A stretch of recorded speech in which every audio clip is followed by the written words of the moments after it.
Hey everyone, welcome back. If possible, you can support me via PayPal or become a channel member to help me keep this channel running. Thank you. Now let's get back to the story of Sword of Coming audio series. Chapter 1091, Who to Challenge. Chen Pingan tucked his hands up their opposite sleeves as he cast his gaze into the distance, where Cui Dongshan and the others were looking out at the vast landscape in the south.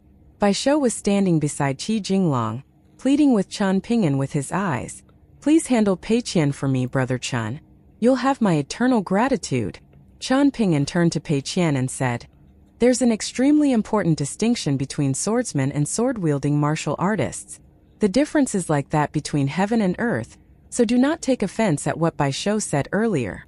Pei Qian was in a really good mood right now, so what Bai Shou had said to her earlier was nothing more than water off a duck's back. I wouldn't dare to say that I'm all that accomplished when it comes to my fist techniques and transcriptions, but I've inherited at least a tenth of master's ability to stomach nonsense from others. Pei Qian declared with a smile. How much stomach capacity is that? It has to at least be enough to easily fit 3 bowls of rice and 2 dishes, so it's certainly more than enough to stomach whatever Bai Shou has to say. Cui Dongshan sat atop the city wall with an amused grin. Chen Pingan was the only one capable of making Pei Qian's emotions swing so quickly and so drastically. Most importantly, even through her joy and sorrow, she didn't forget to commit everything Chen Pingan told her to memory, including the things she couldn't quite understand for now. Chao Qinglang was also very relieved to see Pei Qian back to her usual self. You're not going to say anything? Qi Jinglong asked with a smile. Would she forgive me if I apologized? Bai Shou asked. It's hard to say, Qi Jinglong replied with a smile. Bai Shou was feeling very conflicted. What you said to her earlier isn't what you need to apologize for, Qi Jinglong said. In my opinion, nothing that you said truly counts as offensive. However, where you went wrong is in your mental state.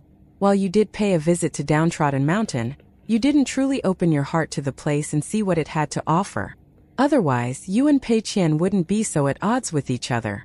How was I supposed to see what Downtrodden Mountain had to offer when I got knocked out by Pei Qian as soon as I met her? Bai Shou complained. Are you not aware of Brother Chen's character?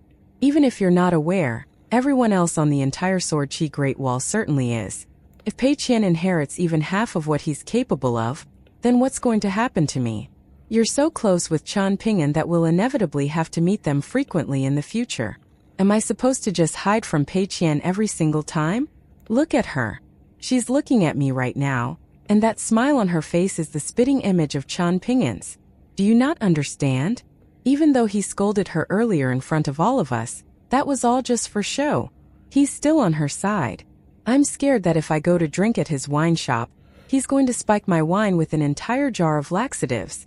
Don't tell me he's not capable of doing something like that. He most definitely is.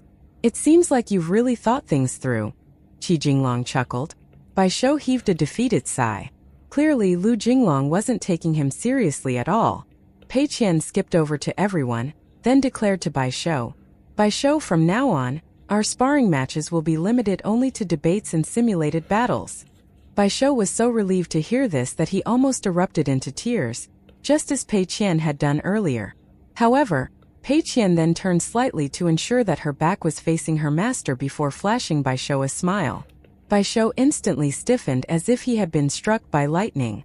Chen Pingan rested a hand on top of Pei Qian's head, and she immediately put on a jovial expression and said, You're destined to become a great sword immortal, Bai Shou. Mr. Lu is truly fortunate to have found such an exceptional disciple like yourself. Once you become a sword immortal, I'll be sure to visit the Great Emblem Sword sect with my master, and bring along several large bundles of firecrackers to celebrate. Tell him what you really came here to say, Chen Pingan prompted. Pei Qian cleared her throat then said, I shouldn't have been so aggressive to you earlier, Bai Shou. I apologize. Please don't take it to heart. Bai Shou's skin was crawling as he hurriedly replied, It's fine, I don't mind at all. The reality was that he didn't dare to mind. My martial arts progress is coming along really slowly, and it's probably going to take me quite a few more days just to reach the 5th tier, so I'll wait a few more years before I ask for your guidance in the form of sparring matches, Senior Brother Bai Shou, Pei Qian said with a smile.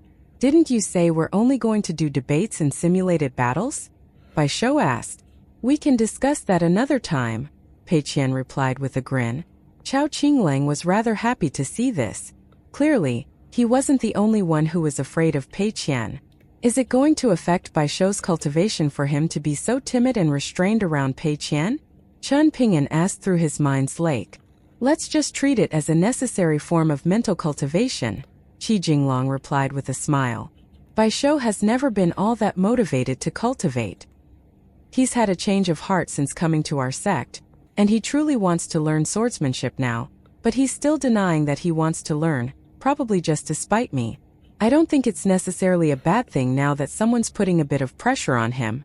As a matter of fact, he's been working extra hard in his cultivation ever since he heard that Pei Qian was coming to the Sword Qi Great Wall. He's a good kid, Chen Pingan said.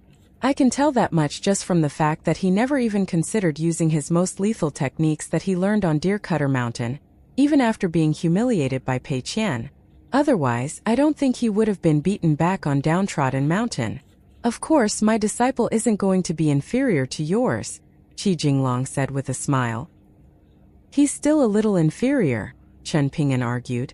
What about the masters then? Qi Jinglong asked. You do realize I'm still a young man, right? Chen Pingan asked. Right now I'm a 5th-tier Qi refiner. If I were 100 years old like you, I would already be at the 15th tier. That's 4 whole tiers above your unpolished jade tier. What do you think of that? I think that's very sound reasoning indeed, Qi Jinglong chuckled. You're far too kind, Chen Pingan replied, feeling a little embarrassed. Should we go to see my senior brother, or go to the Ning Manor first? Chen Pingan asked as he turned to Cui Dongshan. You can go to the Ning Manor with everyone else, teacher. I'll go visit your senior brother on my own, Cui Dongshan replied with a smile. Chen Pingan considered this arrangement for a moment before nodding in approval. Senior sister, please lend me a yellow paper talisman to give me courage, Cui Dongshan suddenly requested. At the moment, Pei Qian was feeling very perplexed. Since when did Master have a senior brother? Chen Pingan hadn't had a chance to tell her about this. After all, it wasn't really appropriate to include something like this in the letters that he had sent back to Downtrodden Mountain, and Cui Dongshan couldn't be bothered to mention it either. He couldn't even recall if the guy's name was Zuoyu or Yuzhua. As a matter of fact, if Chen Pingan hadn't mentioned him, Cui Dongshan wouldn't even have been aware that such a mighty sword immortal was currently staying on top of the city wall, sitting there to show off his sword chi every day. Pei Qian pulled a yellow paper talisman out of her sleeve, then handed it to Cui Dongshan as she asked, If he's my master's senior brother, then wouldn't that make him my uncle master? I didn't even prepare a gift for him. Cui Dongshan put on a serious expression and replied, Your uncle master is a really feisty guy. He has the words everyone owes me money carved onto his forehead. Pei Qian turned to Chen Pingan with an inquisitive gaze, and the latter chuckled. Don't believe his nonsense. Your uncle master appears very cold on the surface, but he has a kind heart, and his swordsmanship is unmatched in the majestic world. Make sure to show him your deranged demon sword techniques when you get the chance. Pei Qian was horrified by this suggestion. Master, have you forgotten about my leg injury? I can't show Uncle Master my deranged demon sword techniques, when I can barely even walk around without stumbling. Shortly thereafter, the two parties parted ways, and Chen Pingan summoned his talisman boat to depart with Pei Qian and the others. Without his teacher around, Cui Dongshan was free to do whatever he pleased, and he began walking sideways along the top of the city wall like a crab while flapping his sleeves up and down. Before long, Cui Dongshan had arrived near Zuoyu's place of cultivation. As usual, Zuoyu was seated atop the city wall with his eyes closed, nurturing his sword intent. He didn't even bother to spare Cui Dongshan a glance. Cui Dongshan sneakily approached Zuoyu from behind until he was only about 20 meters away, then jumped up and began flailing his limbs, throwing a string of punches and kicks in Zuoyu's direction.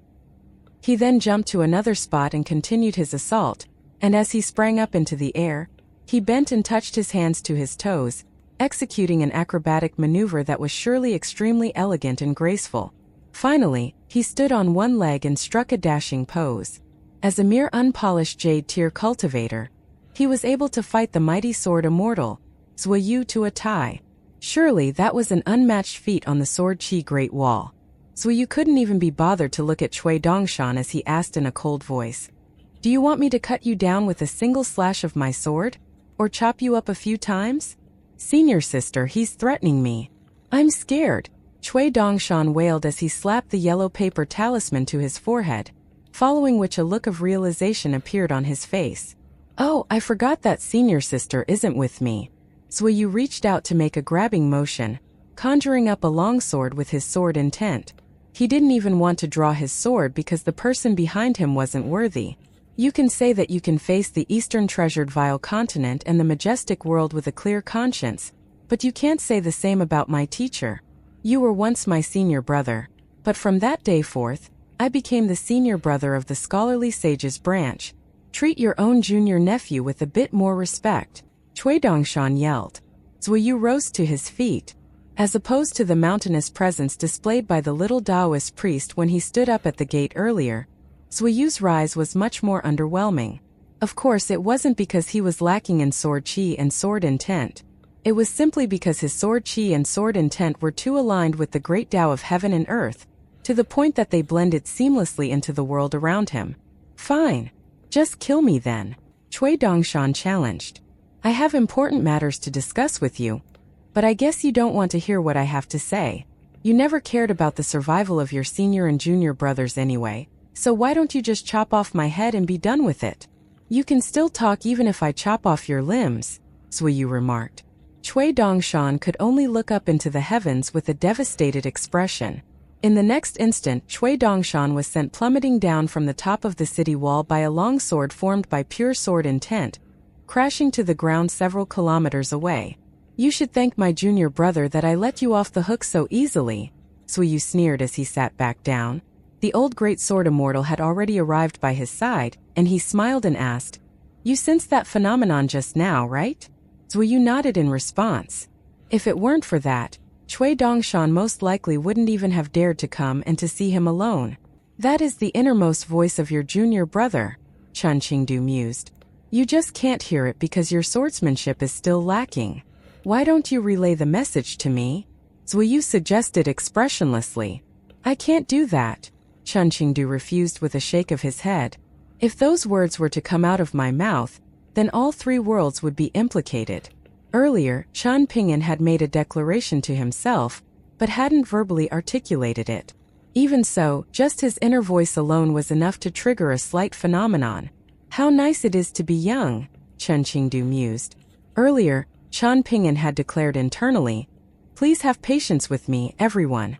Once I become a 10th tier martial artist, I will strive for the 11th tier, at which point I will raise my fists to the heavens beyond the heavens. Once I reach the ascension tier, I will raise my sword to the white jade capital. At this moment, the young man who had made that incredibly bold internal declaration was standing at the entrance of the Ning Manor with an awkward expression. There had been two surprises, the first of which was that Ning Yao had come out of seclusion once again to greet Chen Pingan and his companions. The second surprise was that Pei Qian had immediately fallen to her knees at the sight of Ning Yao before kowtowing thrice in a row. Isn't that going a little overboard, Pei Qian? Chen Pingan sighed in an exasperated manner. Pei Qian ignored him as she greeted. Pei Qian pays her respects to her master's wife. Chen Pingan had to put on a stern facade to hide his approval. On second thoughts, she hasn't gone overboard at all. In fact, that was just right. Chen Pingan wasn't the one who was feeling the most awkward. Instead, it was Chao Qinglang. Extending a bow toward Ning Yao seemed a little inadequate, but he couldn't just kneel and kowtow like Pei Qian, either. Ning Yao dragged Pei Qian to her feet by the ear, but it was clear that she was amused. She carefully wiped the dust from Pei Qian's forehead, then carefully examined her for a moment before remarking with a smile, Even if you don't grow up to be particularly beautiful, you'll at least be decent to look at. Pei Qian was so moved that she immediately burst into tears, and she exclaimed in a sincere voice, You have such a good eye, mistress. First you chose master and now you see the potential in me. I'm beginning to worry that master isn't worthy of you. Ning Yao took a glance at Chen Pingan, and he immediately nodded and said, That is a very valid concern. Ning Yao then turned her gaze to Chao Qinglang. You must be Chao Qinglang. You look more like a scholar than your teacher. Only then did Chao Qinglang extend a respectful bow and greet.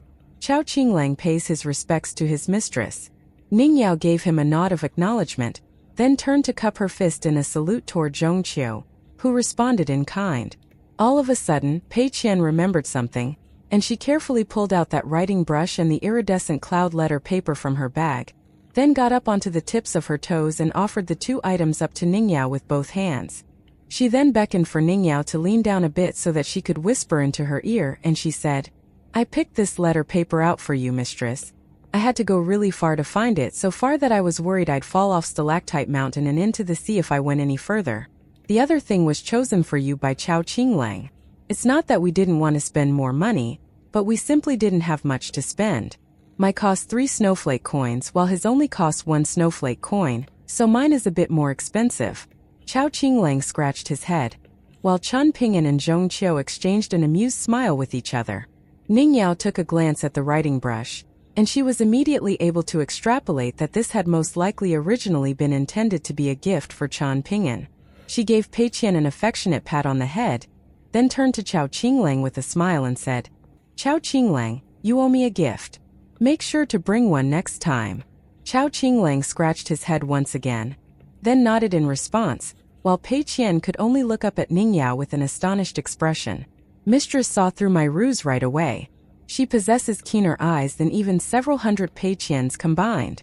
No wonder she was able to pick out master from all of the people in the 4 worlds. Pei Qian walked alongside Ning Yao at the front, chirping away incessantly, while Chen Pingan and Chao Qinglang followed along behind them, and Zhong Qiu was bringing up the rear on his own. "From now on, whenever you get some spare time, I'm going to need you to engrave seals with me," Chen Pingan said with a smile. Chao Qinglang was naturally happy to accept this task. While Pei Qian was busy talking to Ning Yao, Chen Pingan secretly handed Chao Qinglang a small carving knife, then warned, "This is for you, but make sure you don't let Pei Qian see it. Otherwise, you'll have to handle the consequences yourself." "I understand, teacher," Chao Qinglang replied with a smile. Even though the Ning Manor wasn't on Taixiang Street or Ink Stick Street, it was most certainly not a small place. Chen Pingan helped the trio pick out 3 residences to stay in. Chao Qinglang was a qi refiner, so the utmost care had to be taken in selecting his residence. It had to be one with abundant spiritual energy but without excessive sword qi. Otherwise, as a cultivator on the cusp of reaching the sea observation tier, the sword qi Great Wall presented a very inhospitable environment for Chao Qinglang's cultivation. Thankfully, Chen Pingan knew the Ning Manor like the back of his hand, and he knew exactly where the 3 of them should stay. Even though Ning Yao was the owner of the manor, she left the decisions entirely up to Chen Pingan. Pei Qian was like a little sparrow, determined to circle around Ning Yao without pause. Initially, Chen Pingan was concerned that Pei Qian was keeping Ning Yao from her cultivation, but Ning Yao assured him that it was fine, and he trusted her judgment. Ning Yao took Pei Qian to the secret chamber that contained all of the Ning clan's most prized immortal treasures and artifacts, declaring that she was going to give Pei Qian a first-time meeting gift. She would be able to pick any item that she pleased from the secret chamber, following which Ning Yao would pick out another gift for her in return for the iridescent cloud letter paper that she had given her earlier. Zhong Qiu asked Chen Pingan about the rules and off-limits areas of the Ning Manor, then made his way to the pergola on the dragon-slaying cliff on his own. Chao Qinglang set down his belongings at his residence, then followed Chen Pingan to Chen Pingan's little residence. Along the way, Chen Pingan tucked his hands up their opposite sleeves as he smiled and said, "Originally, I wanted to have both you and Pei Qian stay with me, just like back when we first met. However, right now, you're at an important bottleneck in your cultivation, so your cultivation needs must be prioritized. Honestly, I was really afraid of Pei Qian even back then, but I put on a brave front because I didn't want you to think badly of me," Chao Qinglang admitted with a candid smile. "However, at the same time, I admired Pei Qian from the bottom of my heart.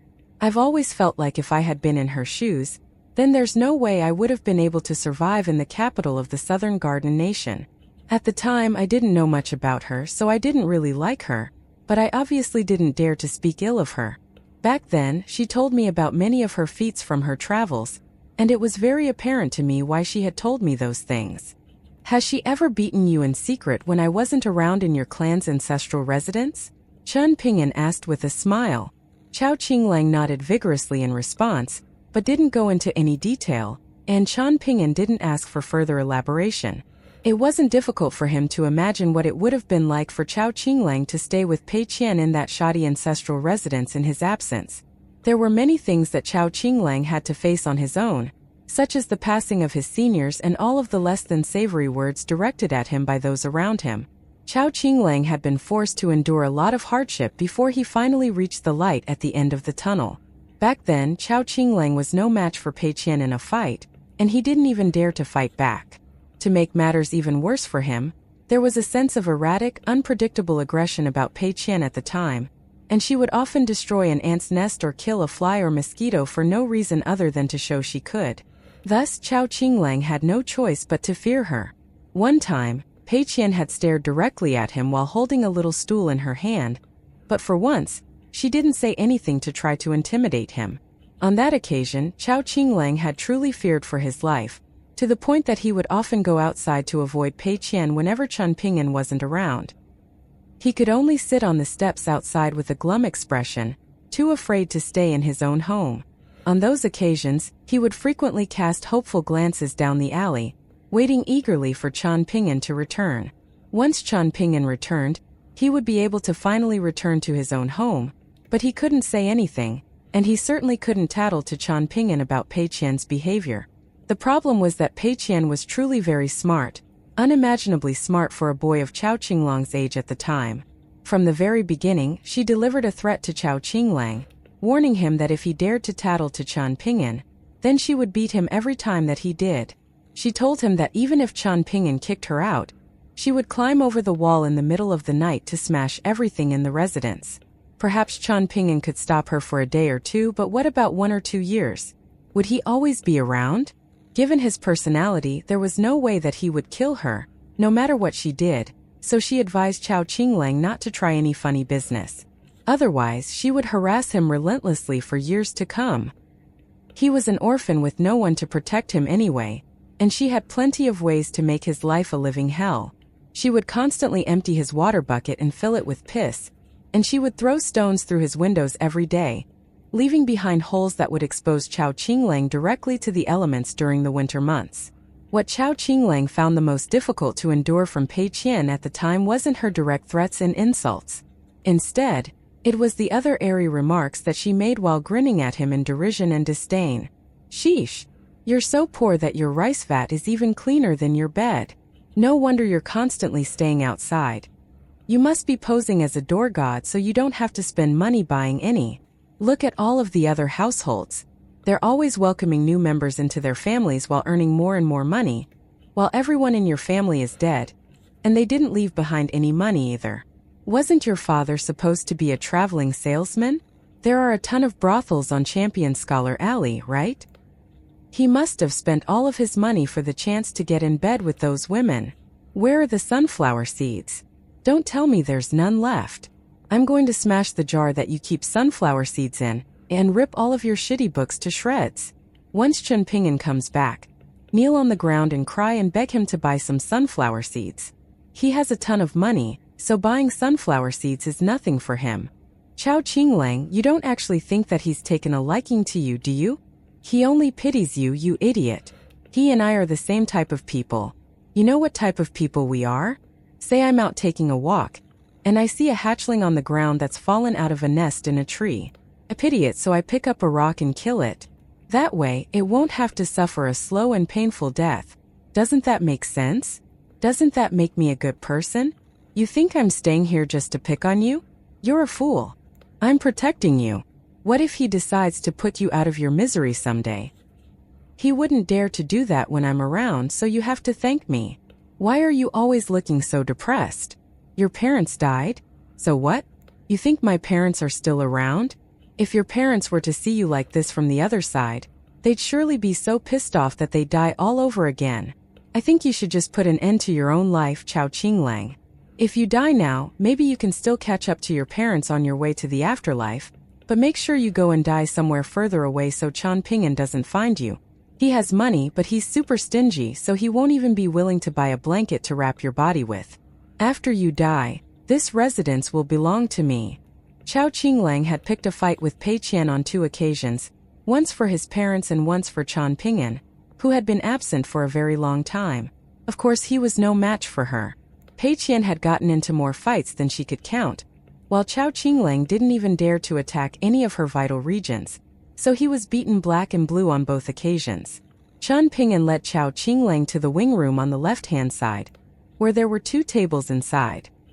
He instructed Chao Qinglang to sit at the table with all the seals, fan frames and fan leaves, then began arranging the maps and manuals on the other table. Chen Pingan had never told anyone this, but he had always felt like Chao Qinglang's personality and life experiences were very similar to his own, but also not so similar. It was a very strange feeling. However, he still hoped to take Chao Qinglang with him back when he left the lotus flower-blessed land, and even if he couldn't, he sincerely hoped that Chao Qinglang would become a true scholar like Mr. Qi. He regretted leaving on such short notice, and he was also worried that he would set Chao Qinglang on the wrong path. Chao Qinglang had been too young at the time, so many things that were right for Chen Pingan weren't right for him. Thus, prior to claiming one of the 4 quadrants that the lotus flower-blessed land had been split up into, Chao Qinglang had always been on his mind, to the point that when Pei Qian asked him if he thought of Chao Qinglang often in the inn on the border of the Great Quan Empire, he had immediately given an affirmative answer without any hesitation. He admitted that he didn't want to take her to the parasol leaf continent with him at all, and that had it been possible, he would have taken Chao Qinglang with him instead. In terms of fist techniques, Zhao Xuxia took after him the most, but Zhao Xuxia reminded Chen Pingan of Lu Xianying the most. During their first meeting, Zhao Xuxia had been protecting Luan Luan in the same fashion that Lu Xianying had protected him back in the small town. The ones who actually bore more of a resemblance to Chen Pingan were Pei Qian for the timid fashion in which she examined this world, and Sui Jingcheng for the way that assessed the hearts of others and took gambles accordingly. Right now there was another young boy who bore a resemblance to him on the Sword Qi Great Wall. It was not Zhang Jiazhen who was helping out at the wine shop. Instead, it was an impoverished boy on Raincoat Alley by the name of Zhang Chu. Whenever Chen Pingan told stories there, Zhang Chu would always be the one who spoke the least out of all of the children. He would always squat further away from Chen Pingan than everyone else, but he was the one who thought about the stories the most. He put more heart and effort into his fist technique practice than all of the other children, so it was no surprise that he had made more progress than everyone else. On the few occasions that he did speak, he often appeared nervous and uncomfortable, but his eyes were always resolute and determined. He was the only child on the Sword Qi Great Wall that Chen Pingan had taught standing meditation to. Whenever Zhang Chu went to listen to Chen Pingan's stories, it would always seem like he was listening with full focus and concentration, but Chen Pingan could tell that at least a part of this was a facade that Zhang Chu was putting on to appease him. Chen Pingan didn't resent the boy for this. Instead, he simply felt very sorry for him. No one knew why Chen Pingan had burst into tears when Weibo spoke to him of Aoyang in front of the bamboo building on Downtrodden Mountain. At the time, there had been a sense of guilt and remorse hidden deep in his heart, but Weibo had failed to detect those emotions at the time. Almost everyone had been of the opinion that the first long journey that Chen Pingan had embarked on was a solely unselfish endeavor. He had accompanied Li Baoping and the others to the Great Sui Nation, serving as their Dao guardian throughout the journey, and, looking at the outcome alone, he had done an impeccable job. However, back when Chen Pingan first met Aoyang, that had actually been another major test in his life, an internal tug-of-war. Chen Pingan hoped that in Aoyang's eyes, he was the one that Mr. Qi had placed his hopes in. Thus, the entire time that he was with Aoyang, he had been constantly trying to guess Aoyang's thoughts, trying to put himself in Aoyang's shoes to think of what an unfathomably powerful cultivator like him would like and dislike.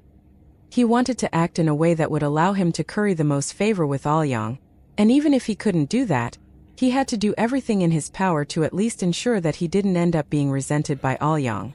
Thus, everything that he had said and done at the time had been calculated in what he thought had been a flawless act. Whenever Chen Pingan thought back to this brief chapter in his life, he would be overcome with a sense of sorrow and struck by the urge to drink. The chapters of one's life were not like places that could be revisited. Once they were in the past, they would remain there permanently, so how could he not drink on the occasions when he looked back to reflect on his life? The careful act that Zhang Chu was putting on was extremely reminiscent of the act that Chen Pingan had put on for Aoyang. Chao Qinglang quietly examined some of the finished seals and fans, then suddenly noticed that Chen Pingan was merely staring off into space in an absent-minded silence at the neighboring table. Chao Qinglang didn't want to interrupt him, so he pulled out the small carving knife that Chen Pingan had given him earlier before gently setting it down onto the table. He didn't know why Chen Pingan had given him this gift, and of course he wasn't someone who would not cherish the carving knife just because it was made from ordinary materials. On the contrary, his teacher had given him this gift on a whim, and the less valuable it was, the more it was something that he should cherish.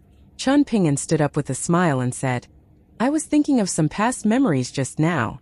Chao Qinglang also stood up with him, but Chen Pingan gestured for him to sit back down as he said, "There's no need to observe all these pedantic formalities. Be more at ease." Chao Qinglang smiled and nodded in response, but still waited for Chen Pingan to sit down first before returning to his seat.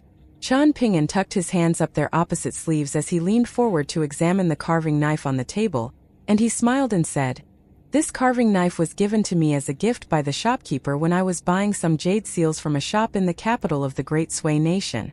That was back on my first long journey away from home. You still remember those bamboo slips I gave you? I carved out every single one of those inscriptions myself with this carving knife. In itself, it's just a worthless carving knife, but it's a very meaningful item in my life." Chao Qinglang immediately returned to his feet, then took a few steps back before extending a grateful bow. "Didn't I just tell you to be more at ease?" Chen Pingan scoffed in an exasperated manner. "There are many worthless things that hold meaning to me. I have a bunch of worn straw sandals that all have stories attached to them. Do you want them as well? Are you going to extend a bow with each pair that I give you?" "I'll pass on the straw sandals," Chao Qinglang replied with a smile. "I can weave them myself, and perhaps I'm even more skilled at it than you are." Chen Pingan shook his head in disagreement. "In terms of studies and cultivation, perhaps you are indeed superior to me, but when it comes to weaving straw sandals, I can confidently say that I have no equal under the heavens. If we compare weaving straw sandals to the Great Tao, then right now you're only a lower 5-tier sandal weaver, and you have no idea what the scenery is like up at the upper 5 tiers." "If you say so, teacher," Chao Qinglang replied with a smile and a nod. Chen Pingan was rather taken aback by this response. He had become accustomed to being surrounded by suck-ups who praised him at every turn, with Pei Qian and Zhu Lian the prime examples, and even Guo Zhuzhou was displaying great aptitude in the art of insincere flattery. The dignity and objectivity that Chao Qinglang carried himself with were exactly what Downtrodden Mountain was missing. Chen Pingan was very pleased that he had finally taken on a student with good morals who knew how to behave normally.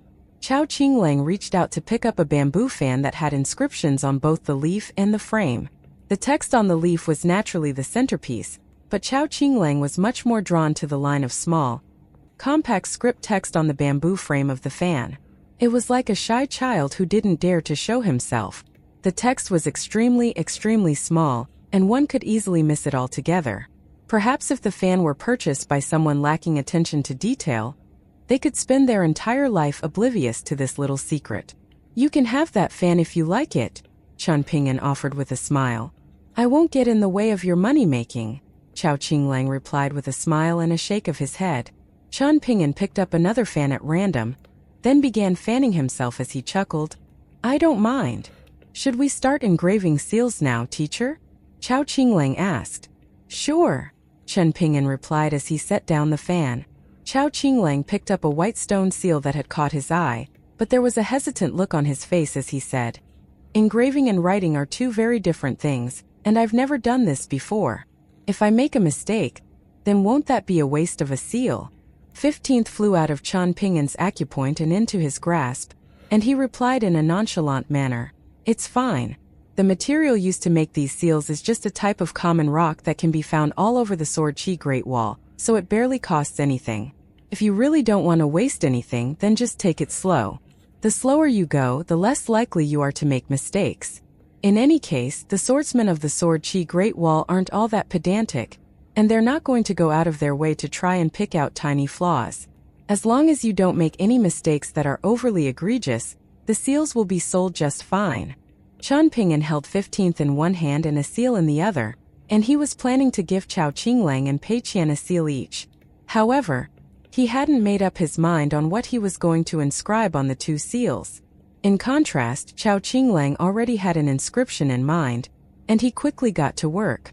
After finishing the first character, he took a deep breath to rest, and he turned to discover that Chen Pingan was still thinking. After a brief pause, Chao Qinglang lowered his head and continued his work. There was something that Chao Qinglang had been thinking ever since his reunion with Pei Qian, but he didn't want to tell his teacher his thoughts as it didn't paint Pei Qian in the most flattering light.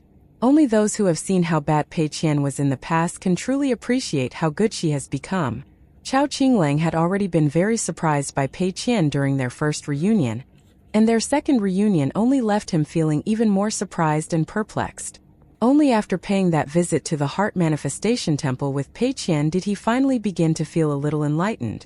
After coming to Downtrodden Mountain, it became more and more apparent to him how Pei Qian had undergone such a drastic change. Even to this day, he still couldn't fully understand how Pei Qian had become the current version of herself, but at the very least, he was no longer entertaining the possibility that she had been possessed by someone else, or had had her soul altered in some way.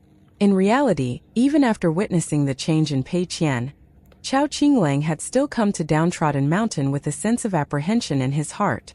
However, after seeing Chen Pingan reprimand Pei Qian atop the city wall, his concerns were completely laid to rest. Chao Qinglang continued to focus on his inscriptions and planned to gift this seal to Chen Pingan. Chen Pingan still couldn't think of an inscription, so he set down the blank seal in his hand, returned 15th to his acupoint, and then decided to work on a folding fan instead. Chao Qinglang turned his gaze to Chen Pingan, and he didn't look away for a long time. Chen Pingan didn't raise his head, but he had detected Chao Qinglang's gaze, and he smiled and asked, "What's wrong? Did you make a mistake? In that case, pick another seal and start again, but as long as you're not opposed to the idea, I suggest that you keep that seal as a keepsake." "I didn't make a mistake," Chao Qinglang replied with a shake of his head. "I was just thinking to myself that I was really fortunate to have met you, teacher." Chen Pingan was very amused to hear this, and he replied, "I feel just as fortunate to have met you." Chao Qinglang returned his attention to his work. After finishing the fan, Chen Pingan turned and asked, "What inscription did you make?" Chao Qinglang hurriedly covered the seal with his hand and said, "I'm still not done yet. You'll find out what the inscription is soon enough, teacher." Chen Pingan smiled and nodded in response. This student of his was very different from his founding disciple, who was undoubtedly sucking up to Ning Yao at this very moment. Chao Qinglang sat with a straight, formal posture, a look of concentration on his face. His engravings were impeccable, and his hands were extremely stable. He was making these inscriptions with the carving knife his teacher had gifted him, and he would gift this seal to his teacher when they next parted ways. Midway through his engravings, Chao Qinglang closed his eyes, and a beautiful image that had been in his heart for a very long time surfaced in his mind. That image was being conveyed from his mind straight onto the seal through the carving knife. Teacher sits alone, while the spring breeze ruffles the book. An unfamiliar boy had come to the wine shop and ordered a flagon of the cheapest wine. Business was very quiet at the shop on this day, which was very rare. Thus, the incredibly handsome white-robed young boy was very lucky, and he was able to claim a seat at a table. However, his complexion was slightly pale, indicating that he was not in the best of health. Zhang Jiazhen fetched him a flagon of wine, a bowl, and a dish of pickled vegetables, then informed him to wait for the bowl of free Yangchan noodles that was still to come. The customer opened the flagon before taking a whiff of the wine inside, then raised his head and exclaimed in an authentic Sword Qi Great Wall dialect, "Such a massive bowl, such fragrant immortal wine, and free pickled vegetables and Yangchan noodles. Are you sure all of this only costs a snowflake coin, not a lesser heat coin? How could there possibly exist such an outrageous bargain? You better not try to scam me. I am a mighty cultivator with powerful backers, so you're going to regret it if you try to scam me." Zhang Jiazhen had heard many customer complaints, but it was the first time he had ever heard anyone complain about the wine being too cheap. Clearly, this was an outsider from the majestic world. Otherwise, even the native sword immortals or the affluent individuals from Taixiang Street and Ink Stick Street only ever complained about wine being too expensive, or how terribly the cheap wine tasted. "You can rest assured that this is not a scam," Zhang Jiazhen promised with a smile. "It really does only cost one snowflake coin." Cui Dongshan pushed the flagon away from him, then tucked his hands up their opposite sleeves and shook his head as he said, "I don't dare to drink this wine. It's too cheap. There must be something fishy going on here." An old swordsman from a neighboring table moved over to sit down beside Cui Dongshan, then smiled and said, "You're fluent in our dialect, but I've never seen you before, so you must be an outsider. If you don't want to drink this flagon of wine, then I'll buy it from you." Cui Dongshan hurriedly grabbed the flagon and clutched it to himself upon hearing this. "Who says I'm selling my wine? Do I look like someone who's short on money?" The old swordsman was feeling a little exasperated. In his mind, Chen Pingan had always had a very sharp eye. So why was it that he had picked out such an inept shill on this occasion? "You're shilling for the second shopkeeper as well, right?" the old swordsman asked through his mind's lake. "I understand that you have good intentions, but you're doing a terrible job. You're making it far too obvious that you're shilling for the second shopkeeper. Did you come here to do this of your own accord? I'm sure the second shopkeeper would have never told you to say this." Sure enough, another old swordsman who insisted on squatting by the side of the street to drink instead of sitting down at a table sneered, "Looks like that shameless second shopkeeper found a complete novice to help him out. Is this your first time doing something like this? The second shopkeeper didn't get a chance to teach you the ropes yet, is that it? I suppose that makes sense. He scammed us out of so much money that he must be too busy counting his money to train new shills. Before the second shopkeeper came, our Sword Chi Great Wall only ever had gambling shills, but he's really been a pioneer in the shill industry. Why doesn't he go found a sect?" The old swordsman had just lost a large sum of money betting on Chen Pingan earlier today, and he continued, "I wasn't talking about you, Daizhong. If it isn't for the fact that you're the one running this place, I wouldn't come here to drink even if I were so poor that I could only afford to drink water." Daizhong was completely unbothered. In Chen Pingan's words, customers were free to badmouth him all they wanted. If they grew thirsty from hurling too many insults at him, then they would have to buy more wine to quench their parched throats. However, for those who came once solely to insult him, then never came again, they were purely here to vent for the price of one snowflake coin. For those people, Chen Pingan requested Daizhong to inform him of their names and appearances, and he would be sure to go and meet them and address their complaints at some point, in a friendly and amicable fashion, of course. Another customer at another table shook his head and said, "The second shopkeeper is indeed as scummy as they come, but I don't think he would be stupid enough to hire someone like this. I'd say this is most likely a shill from another wine shop, who was sent here to spite the second shopkeeper. Come, let me offer you a toast. Your methods are a little crude, but for someone so young, you're displaying a lot of courage to be pitting yourself against the second shopkeeper, and for that, you're worthy of my respect." Daizhong just so happened to pass by that table, and she gently knocked on his table with a displeased expression.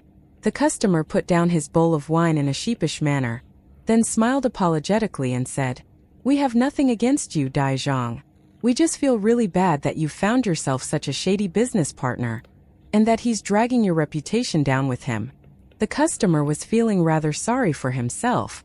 He had been falsely identified by Daizhong as a dissenter when, in reality, he was also a shill. He had received personal instructions from the second shopkeeper, teaching him what to do in this situation, but he had gone a little overboard in his execution. However, he was able to take solace in the fact that he had earned quite a bit of money from working with the second shopkeeper. After running betting stations to scam everyone out of their money, the second shopkeeper would always split the spoils with his inner circle. As for how much everyone received, that was entirely down to the second shopkeeper. For those who were able to get a cut of the profits, the second shopkeeper had told them from the very beginning that there was no need for them to thank him.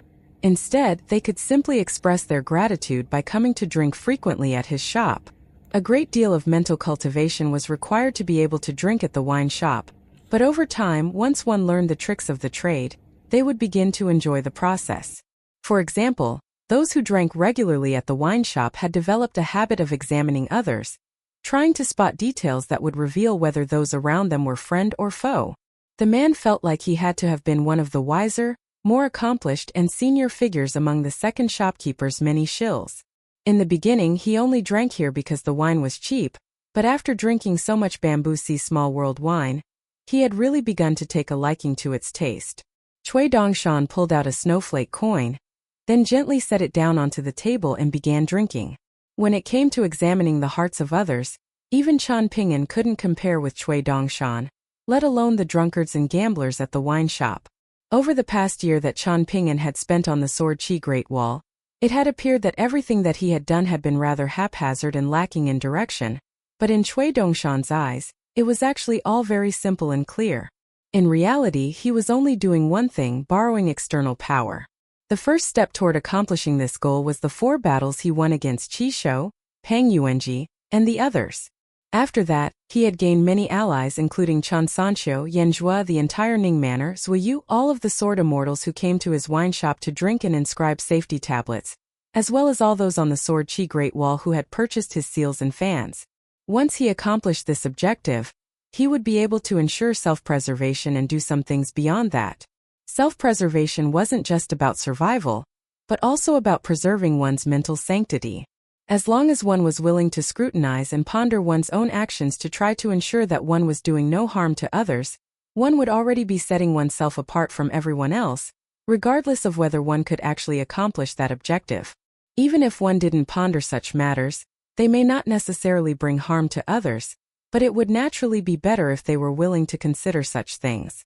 However, in Cui Dongshan's eyes, Chen Pingan was still seeing the world in an overly simplistic way, where kindness begets kindness and evil only gives rise to more evil. As for the possibility that kindness could lead to evil and vice versa, that was not something that he had considered much up to this point. Why was it that on the subject of the ghost bride that came up during their conversation outside Chen Pingan's ancestral residence on Clay Vase Alley, Cui Dongshan had intentionally made something that was very simple seem so complicated? Was it just to make things more difficult for Chen Pingan? Of course not. He knew that Chen Pingan was definitely aware that he didn't have bad intentions, but he still didn't quite understand the significance behind his words for now. However, Cui Dongshan was in no hurry.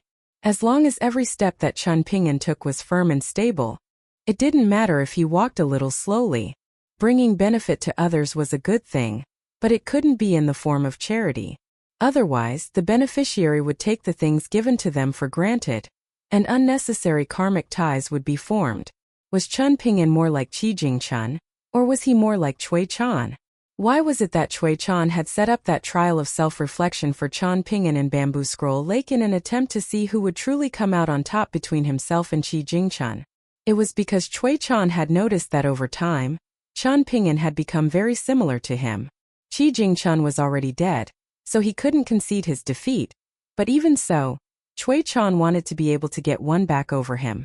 It would be immensely satisfying to him if, after all of Qi Jingchuan's prudent selection, he ended up placing his hopes in another Cui Chan. Qi Jingchen had spent 60 years pondering in the jewel's small world, and if the one that he ultimately felt could save himself and others was actually someone like Cui Chan, then that would undoubtedly be a resounding moral victory for Cui Chan. Why was it that the scholarly sage had split Cui Chan's soul into 2 to give rise to Cui Dongshan? It was because he wanted to give Cui Chan a taste of his own medicine and show him that he wasn't entirely correct.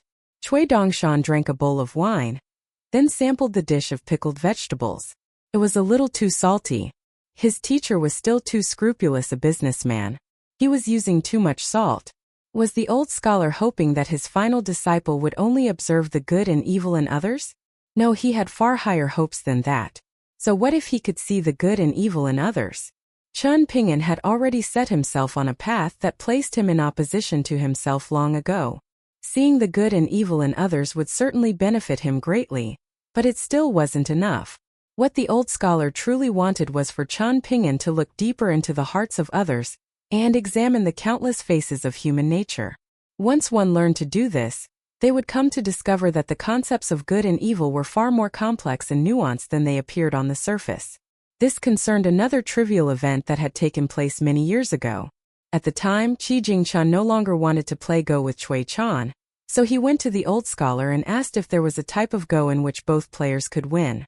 The old scholar had been drinking some wine, and after hearing this question, he immediately burst into laughter and choked on his wine, and he was quickly brought to tears as the wine came sputtering out of his mouth.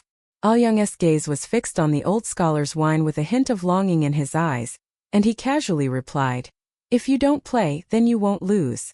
If you don't lose, then you've already won.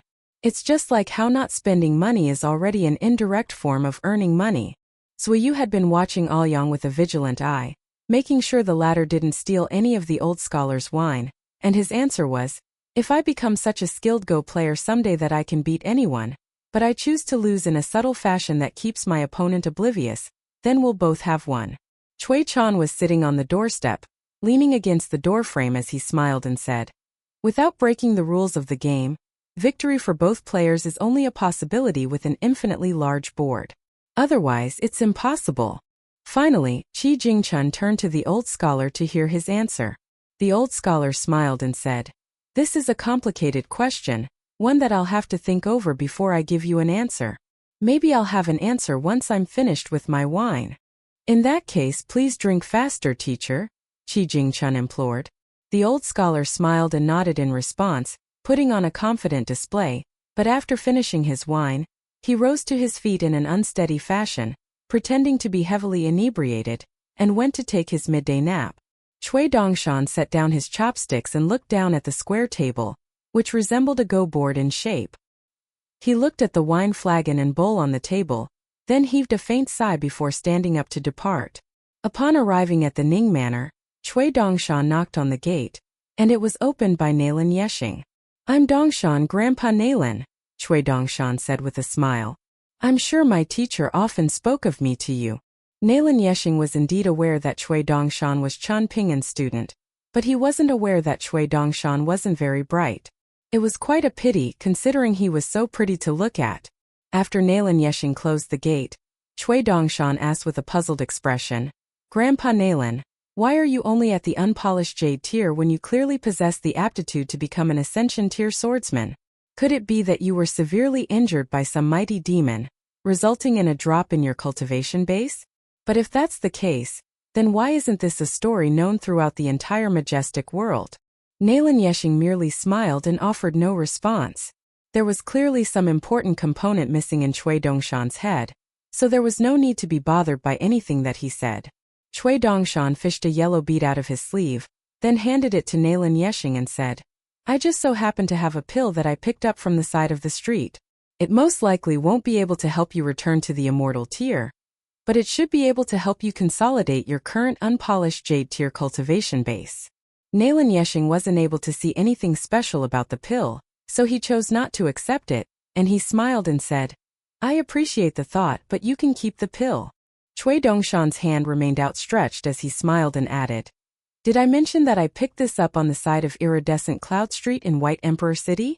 Nailan Yeshing's hand instantly shot forward like lightning, grabbing the pill out of Cui Dongshan's hand before tucking it up his sleeve as he complained in a disingenuous fashion. You really didn't have to, Dongshan. We're all family here. It makes you feel like a stranger if you're too polite and formal with me. You're right, Cui Dongshan exclaimed as he extended a hand toward Nailan Yeshing again. My sincerest apologies, senior. Please return the pill to me. Nailan Yeshing gently pushed Cui Dongshan's hand away, then said in a meaningful and heartfelt manner, You can't ask for a gift to be returned after you've given it. That makes us seem even more like strangers.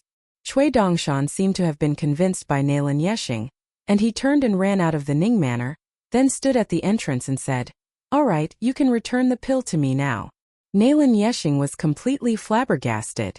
This bastard is definitely Chen Pingan's student, all right? And he's probably the one who takes after him the most. Nailan Yeshing pretended not to have heard anything as he turned and left, but he didn't close the gate.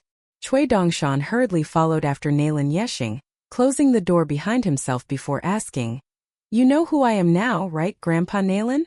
I do, Nailan Yeshing replied with a smile. Aren't you Chen Pingan's most prized student? I only wish I had picked up more pills for you in White Emperor City, Cui Dongshan said with a sigh. All of a sudden, he extended 2 fingers and caught something beside his head. That confirms it then, Nailan Yeshing said with a smile.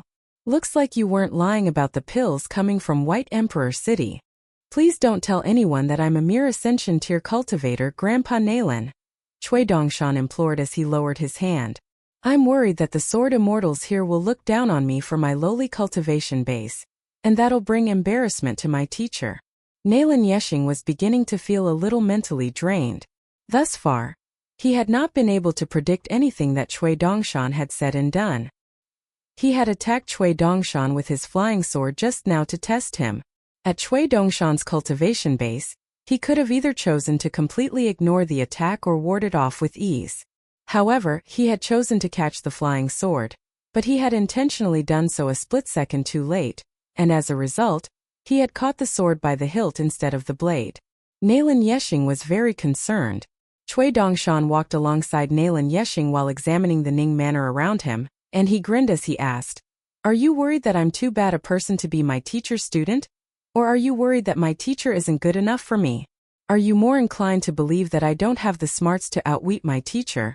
Or are you more confident in my teacher's judgment and foresight? Are you worried that I'm shrouded in too much mystery? Or are you concerned that the sword immortals in and around the Ning Manor won't be capable of breaking through the shroud of mystery that surrounds me? As an upper 5-tier swordsman who's fallen from grace, should you have faith in the power of your flying sword? Or should you instead trust that your sword heart is sufficiently pure and untainted? Even if you had a belief, are you now lacking in confidence after hearing all of these questions?" A grim look appeared on Nailan Yexing's face. Those who are powerful always think that they can get by with the least amount of effort possible, but that's not a good habit to get into, Cui Dongshan mused. Nailan Yexing's brows had become tightly furrowed. Cui Dongshan cast his gaze toward the nearby dragon-slaying cliff, then sighed. "With my teacher around, we have nothing to worry about, but that doesn't mean we should take him for granted, Brother Nailan." Nailan Yexing remained silent. Upon arriving at Chen Pingan's residence, Cui Dongshan discovered that Pei Qian and Chao Qinglang were also there. He extended a grateful bow toward Nailan Yexing, who turned to Chen Pingan with a smile and said, "Dongshan and I are getting along really well with each other. He even proposed that we become sworn brothers." "I see," Chen Pingan mused with a smile and a nod. Pei Qian secretly gave Cui Dongshan a thumbs up, while Cui Dongshan turned to Nailan Yexing with a dazed expression and protested. "I didn't say anything of the sort, Grandpa Nailan. Is your teacher going to believe me, or believe you?" Nailan Yexing asked with a smile. Cui Dongshan hurriedly clapped a hand to his forehead, then began swaying unsteadily on his feet. "I drank too much at the wine shop earlier. What did I say? Where am I? Who am I?" Nailan Yexing departed, feeling very pleased with his handiwork, while Chen Pingan turned to Cui Dongshan with a disapproving glare. Cui Dongshan sat down on the doorstep and said, "Please pardon me, teacher. I need to get some fresh air so I can sober up a bit." Chen Pingan returned to his seat and continued inscribing fans with Chao Qinglang's assistance. Pei Qian also wanted to help, but Chen Pingan didn't allow it, so she sat down alone at the neighboring table, making faces at Cui Dongshan while pointing at the 2 gifts given to her by Ning Yao. The 2 items consisted of a string of prayer beads of an unknown material with 108 figures engraved upon them, and a pair of ghost stone jars. Upon opening the lid, the jar of white stones would produce a cloud of white mist, while the jar of black stones would release a dark cloud much like the ones conjured up by old dragon rainbringers. The string of prayer beads was numerous, but there were even more stones in the 2 jars. In Pei Qian's eyes, it didn't matter if these were prized treasures, as she had always taken a quantity over quality approach when accumulating wealth. Otherwise, how would she be able to come out on top against Li Huai when they next simulated a battle against each other? Cui Dongshan gave her a smile and a nod, then raised a hand toward her, and she also raised her hand to simulate striking palms with him from afar. Pei Qian sat on the bench with her legs crossed, swaying her head and shoulders from side to side in a gleeful fashion. "What did I say about sitting etiquette?" Chen Pingan asked with his back to Pei Qian, and she immediately fell completely still, as if an immobilizing spell had been cast upon her. Cui Dongshan leaned against the doorframe, smiling as he watched the 3 people in the room. Pei Qian was very pleased with herself. She had developed a habit of kowtowing to the Bodhisattva whenever she encountered a Buddhist monastery. She frequently visited the Heart Manifestation Temple whenever she was in the capital of the Southern Garden Nation, but for some reason when she joined her palms in prayer, they weren't pressed flush together. Instead, she seemed to have been carefully cupping something between them. According to Zhong Qiu, Pei Qian had also visited an old friend. Of course, it wasn't any of her current friends such as Chen Wanshu, Zhou Mili Julien or Lu Baixiang. Instead, it was a native girl from the capital of the Southern Garden Nation, and she had just gotten married not long ago. Before leaving the lotus root-blessed land, Pei Qian went to the girl and apologized. But the girl didn't say whether she accepted it. Pei Qian hadn't changed much in height or appearance, so the girl had recognized her. But she pretended not to know who Pei Qian was because she was afraid.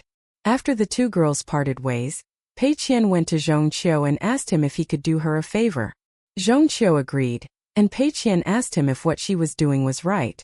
Zhong Qiu told her she wasn't doing anything wrong, but it wasn't necessarily a good thing, and he didn't say whether her actions could atone for her mistakes either. Instead, he merely told her to go and ask her master. However, at the time, she didn't dare to ask Chen Pingan. In her words, she would only dare to raise the question once her master liked her a bit more.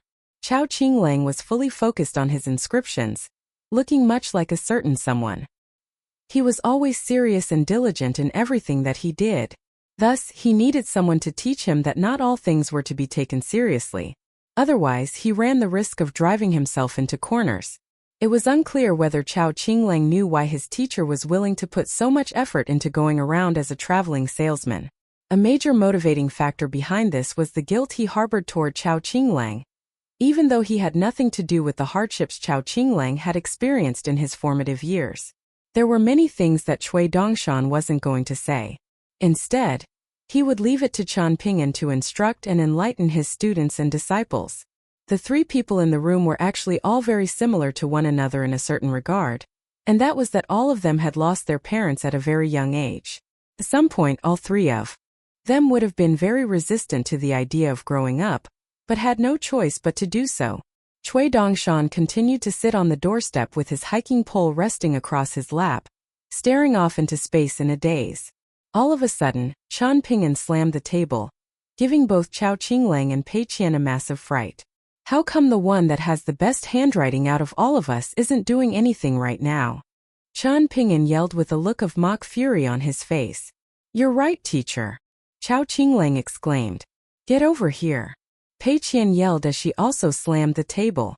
Cui Dongshan hurriedly rose to his feet and strode over the doorstep to get to work. Chen Pingan stood up, then sat down at Pei Qian's table and said, I'll teach you to play Go. Pei Qian nodded vigorously as she opened the Go stone jars and said, Junior brother has taught me before, but I'm a really slow learner, and I can only beat him now if he gives me a handicap of 10 stones. Chen Pingan's smile remained unchanged, but he stood up again as he said, In that case, let's do this another time. For now, continue with your transcriptions. What are you standing around for? Go and fetch your little bookcase. Pei Qian immediately nodded in response before rushing out of the room, and she quickly returned with her little bamboo bookcase on her back, only to discover that Chen Pingan was still standing at the entrance of the room, looking at her. Were you waiting for me, master? Pei Qian asked with a puzzled expression. I don't recall you being this fast when you went to fetch water with a bucket all those years ago, Chen Pingan said with a smile. A hint of panic appeared on Pei Qian's face. Chen Pingan gave her a reassuring pat on the head as he smiled and said, Even back then, Chao Qinglang and I waited for you to return home, so we're definitely going to wait for you now. I'm the one who met teacher first. Cui Dongshan complained. I met master a little earlier than Chao Qinglang, Pei Qian declared with a joyful smile. Chao Qinglang merely smiled and remained silent. What's the point in competing over something like that? Are you trying to show me up? Pei Qian snapped as she turned to Cui Dongshan with a threatening expression. You're right, senior sister. I was wrong, Cui Dongshan conceded as he raised his hands up in surrender. Go make your transcriptions, Chen Pingan urged as he patted Pei Qian on the head. In the end, he sat down on the doorstep where Cui Dongshan had been earlier, drinking out of his sword-nurturing gourd. The three people in the room each took a glance at him, then returned to their work. I'll make you a hiking pole as well, Chao Qinglang, Chen Pingan suddenly said. I already have one teacher, Chao Qinglang replied. But it's not from me, Chen Pingan insisted with a smile. If you don't mind, you can take the one in the room across from this one.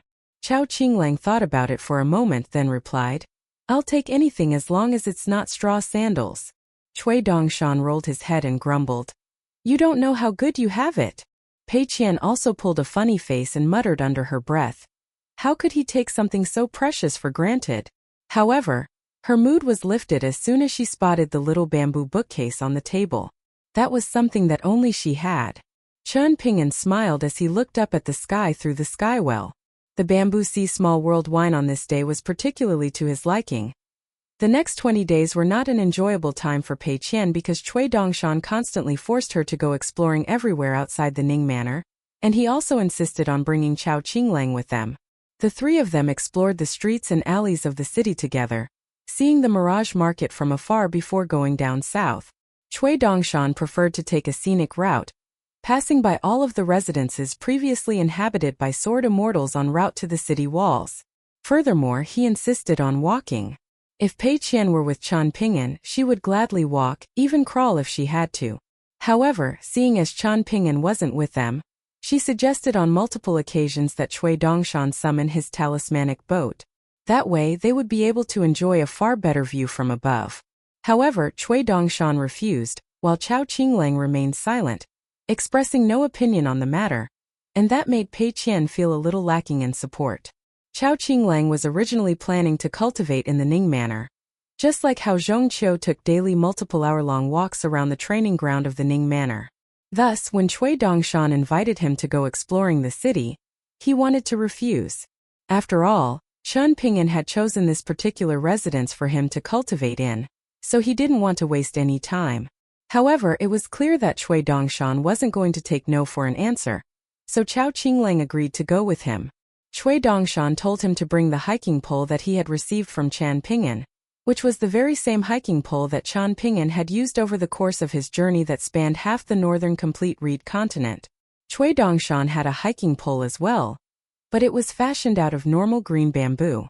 Pei Qian's hiking pole was the most precious of the three in terms of the material used, and only after Cui Dongshan revealed this to her did she give up on her initial idea of going out with her little bamboo bookcase on her back.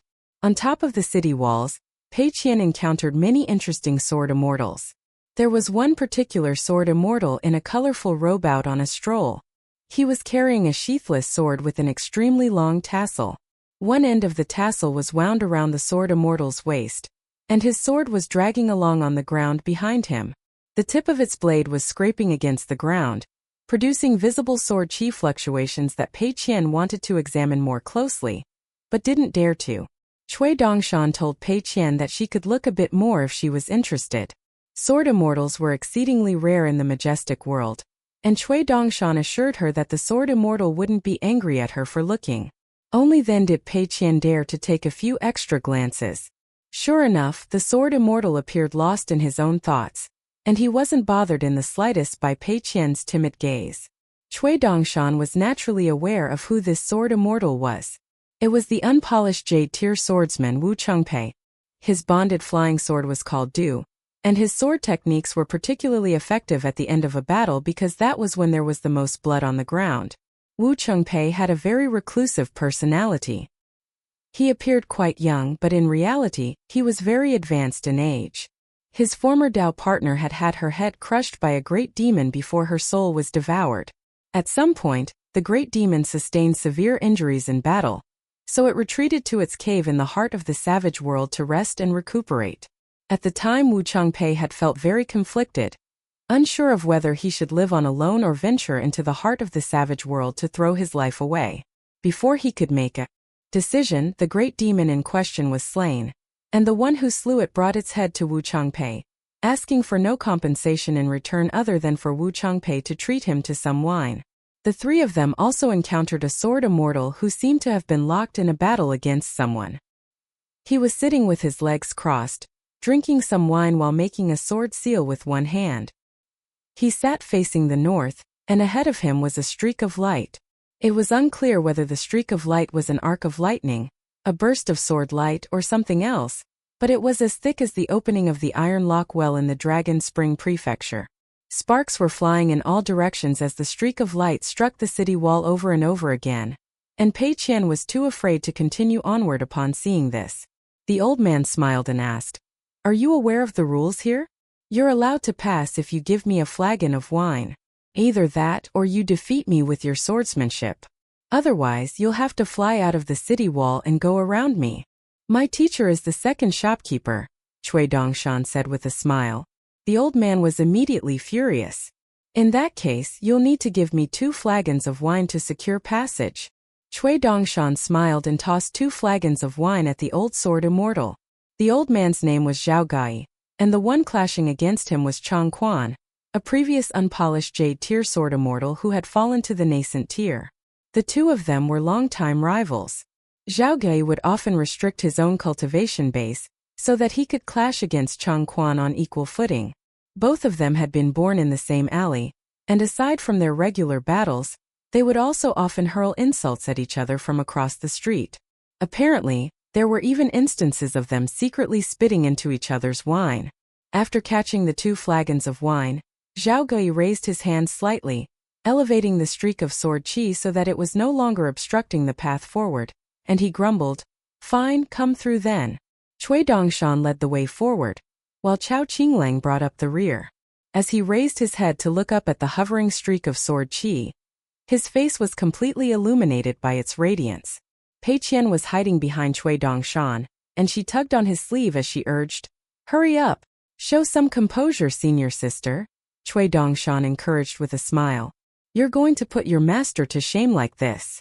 Pei Qian immediately broke into a swagger, pretending as if she didn't have a care in the world, but she was gripping her hiking pole as if her life depended on it, and her movements were very stiff. Once they were finally out of earshot of Zhao Gai, the terrified Pei Qian kicked Cui Dongshan in the leg to express her discontentment. There wasn't much force behind her kick, but Cui Dongshan was sent flying into the air before falling to the ground, where he began rolling along like a barrel. Pei Qian was familiar with Cui Dongshan's acting skills, so she wasn't concerned about him at all, but she immediately turned to Chao Qinglang to gauge his reaction. Chao Qinglang looked directly ahead and said, "I didn't see anything." Pei Qian was very relieved to hear this, and she grinned as she asked, "Did you see those little fish above us just now? One was golden and one was azure." Chao Qinglang shook his head. "Some cultivator you are," Pei Qian scoffed. Chao Qinglang wasn't bothered. He had a good idea of his own aptitude for cultivation. Zhongqiu had already explained to him in detail why Ding Ying had chosen to stay in that house near Champion Scholar Alley, as well as why he had ultimately chosen to stay in Chao Qinglang's home. Ding Ying's initial guess was that the bright cultivation prospects in the capital of the Southern Garden Nation were where that female grandmaster of the Mirror Heart Hall was hiding, and Chao Qinglang had been one of them. At the time, the spiritual energy in the lotus flower-blessed land had been very sparse, and the only one who could truly be referred to as a cultivator was Yu Zheni. The fact that Chao Qinglang had been earmarked as a bright cultivation prospect under those circumstances was a clear testament to his aptitude. Thus, he wasn't bothered by Pei Qian's derisive remarks, but he was also not one to let this get to his head. After the lotus flower-blessed land was split into 4, spiritual energy had fallen like rain from the heavens, and many cultivation prospects that had previously been drifting through the river of time were finally able to embark on the path of cultivation. However, just as Mr. Liu had told him, being endowed with cultivation aptitude was only the first step, while the second step was to receive a fated opportunity that placed one at the foot of the mountain. From there, a long and arduous trek awaited those who wished to reach the mountain summit. If he was up to the task, then he would potentially be able to go and search for Chen Pingan to express his gratitude. Cui Dongshan took a glance at Pei Qian. She possessed the innate ability to see into the hearts of others, but Cui Dongshan's abilities went even beyond that. Not only was he able to see into the hearts of others, but he could also see into the deepest of depths, into the parts of one's heart that even they didn't know existed. Pei Qian had displayed exceptional aptitude for martial arts, the 18 stops technique, and even the game of Go. The reality was that as long as she set her mind to something, she could do it better than anyone else. If she were truly motivated and dedicated to learning something, rapid progress would surely follow. However, that was not her greatest ability. Instead, that was her ability to cut off her own thoughts. She was capable of setting up mental roadblocks that allowed her to not contemplate matters that she didn't want to contemplate. The most direct reflection of this was how she seemed to have stopped growing ever since she became Chen Pingan's disciple, particularly after she arrived on Downtrodden Mountain. It was as if she had become frozen in time, both in terms of her height and her mental state, and it seemed that she would never grow up. Her carefree nature was a genuine reflection of her mindset, not an act that she was putting on for anyone to see. However, on the paths where she chose to remove her mental roadblocks, her thoughts would gush forth like unbridled floodwaters. Cultivators were often extremely cautious, deathly afraid of doing anything that would compromise their mental state, but that wasn't a concern for Pei Qian at all.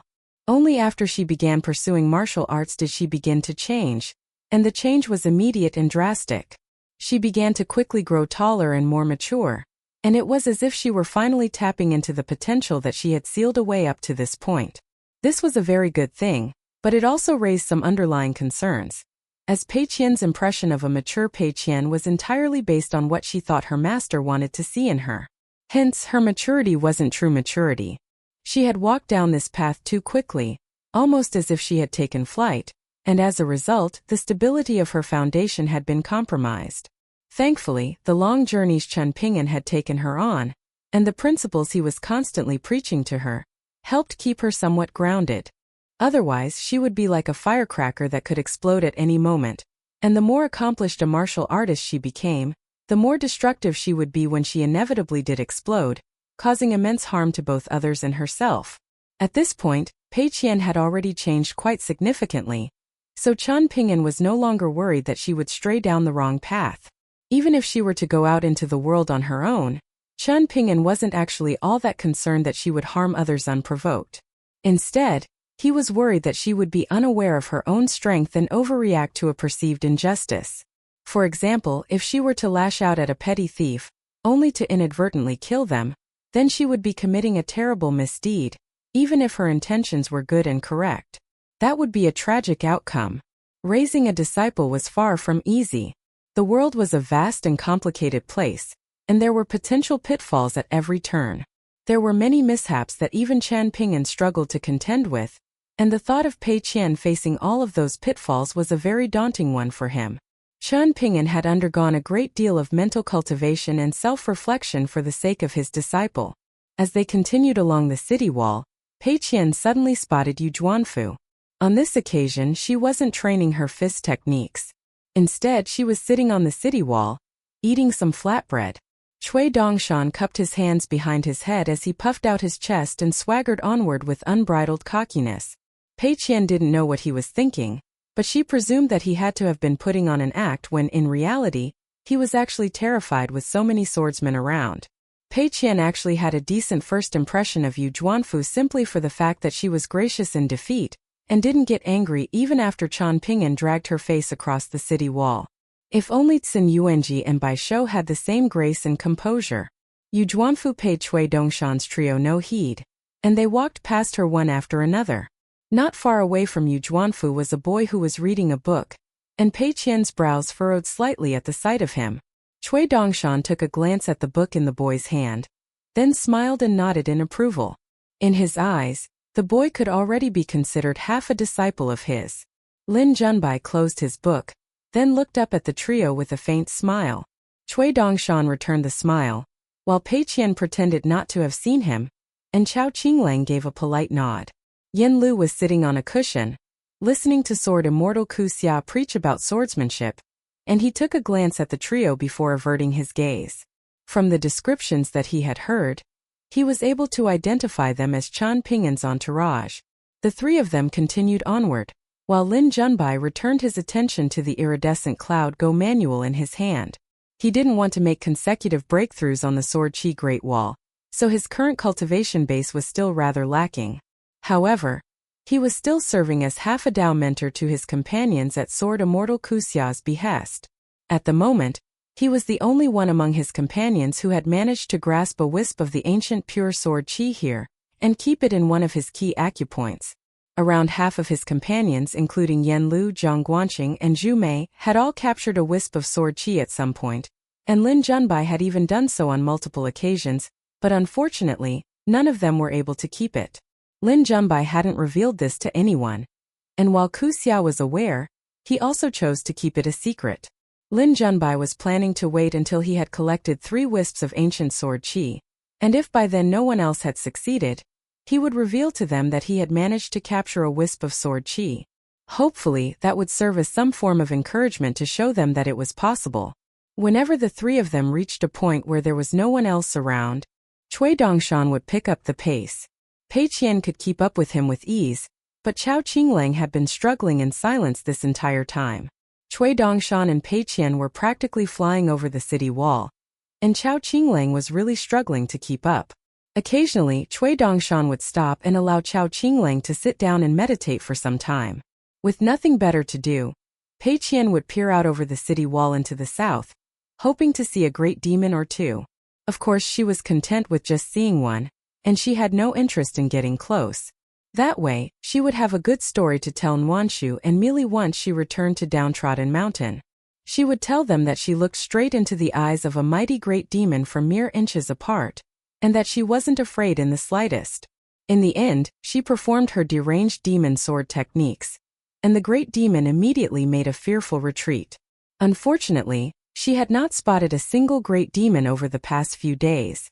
Peering out over the city wall, she asked Cui Dongshan why the great demons were all such cowards. It's not that there are no great demons, it's just that the flying sword of some powerful sword immortals can reach further than your eyes can see, Cui Dongshan explained with a smile. My senior uncle is definitely one of them, right? Pei Qian asked. Cui Dongshan's eyes rolled into the back of his head as he began spasming uncontrollably. Did my senior uncle really beat you up? Pei Qian asked. I'll try to talk to him about it when I meet him. Don't hold a grudge against him. Family is hard to come by, so we should all stick together. Cui Dongshan didn't like to pay respects to the Bodhisattva, so even when he accompanied Pei Qian to the Buddhist monasteries, he would never pay any respects to the Bodhisattva. Pei Qian would always silently pray to the Bodhisattva not to take offense at his disrespectful display. The top of the city wall was already very high up in the sky, and the wind was very strong at such a high altitude, causing Cui Dongshan's robe to billow incessantly. All of a sudden, he was beginning to miss that journey to the Great Sui Nation. There were more people back then, and everyone had a bamboo bookcase of their own. Cui Dongshan rested his hands on top of his hiking pole as he smiled and said, Senior sister, make sure to keep that little wooden bead that my teacher gave you safe. Quit saying unnecessary stuff, Pei Qian scoffed with a roll of her eyes. She suddenly smiled and turned so that her back was to the south, and carefully pulled out her money pouch before tipping out the wooden bead inside. She had received the wooden bead from her master as a reward after thinking of a new way to make money for him. He had told her that it was something that he had already cherished for many years, and that if she were to lose it, then there would be endless knocks to the head to come. Do you know where this bead came from? Cui Dongshan asked. Pei Qian shook her head as she inspected the wooden bead sitting on the palm of her hand. It was rather crudely carved, as if the person who made it had less than stellar eyesight and wasn't very good with a carving knife. However, it was a gift from her master, so it was a priceless treasure. Even though it was a little rough around the edges in her heart, its value was second only to that of her bamboo bookcase. Your master has had that thing way longer than the carving knife that Chao Qinglang received, Cui Dongshan revealed. Is there a big story behind it? Pei Qian asked. No, Cui Dongshan replied with a shake of his head. It's a little bead with a little story. Don't just leave me hanging like that. How did he get it? Pei Qian complained. Cui Dongshan gently stroked the hiking pole sitting on his lap as he recounted. One time, while your master was gathering medicinal herbs in the mountains as a child, he cut down a length of wood, then took it home. He used it to make a string of prayer beads for the Bodhisattva, and he took it with him the last time he went to pray to the Bodhisattva at the immortal tomb, hanging it off the Bodhisattva's hand before he left. After that, a long time passed, and when he returned to the immortal tomb, the string of prayer beads was already gone, most likely worn down and scattered by the elements. In the end, he was only able to recover a single bead, and he's kept it with him all this time. He always kept it in a little clay pot because he was worried he would lose it if he constantly kept it on his body. It's a very precious keepsake of his, so make sure you don't lose it. Pei Qian squeezed the prayer bead tightly in her hand as she lowered her head. If you're curious about whether the Bodhisattva answered teacher's prayers, I'd say she didn't, Cui Dongshan continued. Back then, teacher was but a child, but he never blamed others or resented the heavens for the terrible hand he had been dealt in life. Throughout the course of all of his long journeys, He was once struck by the urge to harm others for personal gain or unjust reasons. I'm not saying you should imitate him in the way that he carries himself. There's no need for that, and you won't be able to turn yourself into him anyway, no matter how hard you try. All I'm trying to tell you is that there are some good things in this world that are not so easy to see. If we don't keep our eyes peeled, then we could perhaps go our entire lives without noticing them. Hence, we can't just focus on the bad things in life. Mortals worship and pray to the Bodhisattva. But who is the Bodhisattva praying to when clutching prayer beads? She's praying to herself. One of the 4 plaques on that archway in teacher's hometown carries the inscription of refrain from looking outward. Chen Pingan suddenly said. Many principles are fundamentally connected, Cui Dongshan said with a nod. The teachings of Confucianism also encourage people to look inward and undergo deep introspection and self-reflection. However, the problem is that these teachings are not very accessible. Generally speaking, only those who come from affluent backgrounds have access to books and education.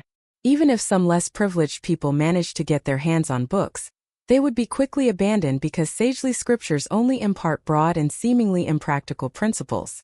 They won't teach you how to make a living, nor will they teach you how to win a fight. The principles are certainly good, but they're simply not applicable to many people. Almost every generation of academics feels like the world is in a bad place. Is it because they've read too many books and witnessed too many of the bad things in life, thereby giving them a deeper understanding of hardships, and that's why they've become so pessimistic?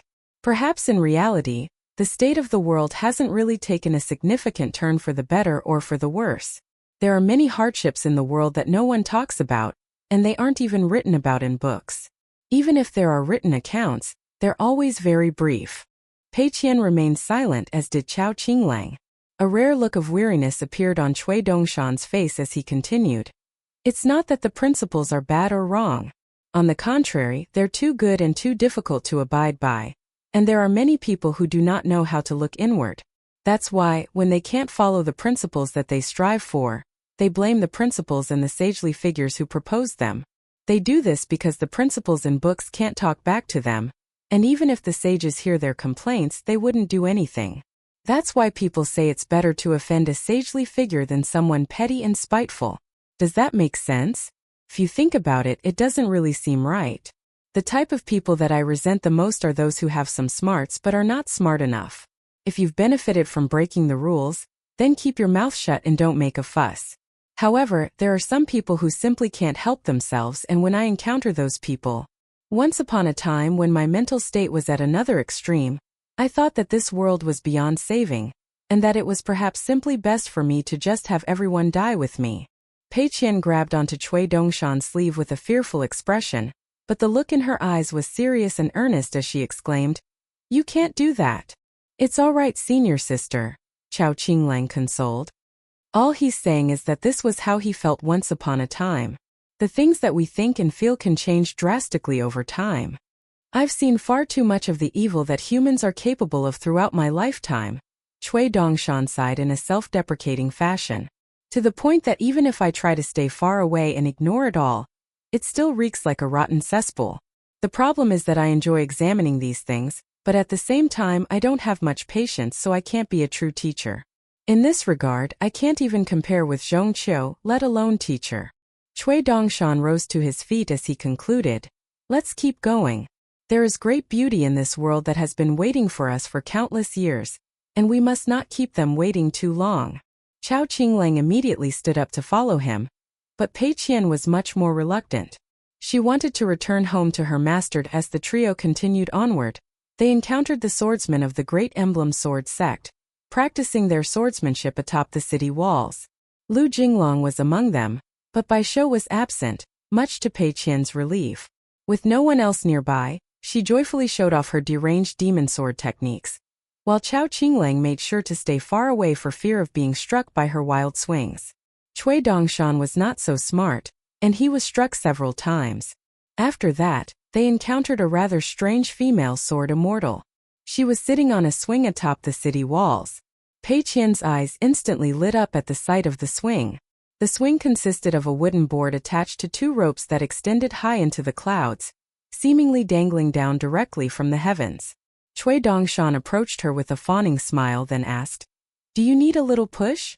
The woman's name was Zhou Cheng, and she paid no heed to Cui Dongshan, seemingly lost in her own thoughts. According to those on the Sword Qi Great Wall, she had gone insane long ago. Whenever the city was under attack, she never ventured out to slay enemies. Instead, she dedicated herself solely to defending this swing, and any demon who ventured within a 10,000 feet radius of the swing would instantly be slain. As for the people of the Sword Qi Great Wall, she never paid any heed to them as long as they didn't come to pester her. Unwilling to give up, Cui Dongshan called out, "Don't you remember me, big sister Zhou? I'm Dongshan." She was such a fair and beautiful maiden that any time spent talking to her was surely a good time. Someone seemed to have finally captured Zhou Cheng's attention. But instead of Cui Dongshan, it was Pei Qian.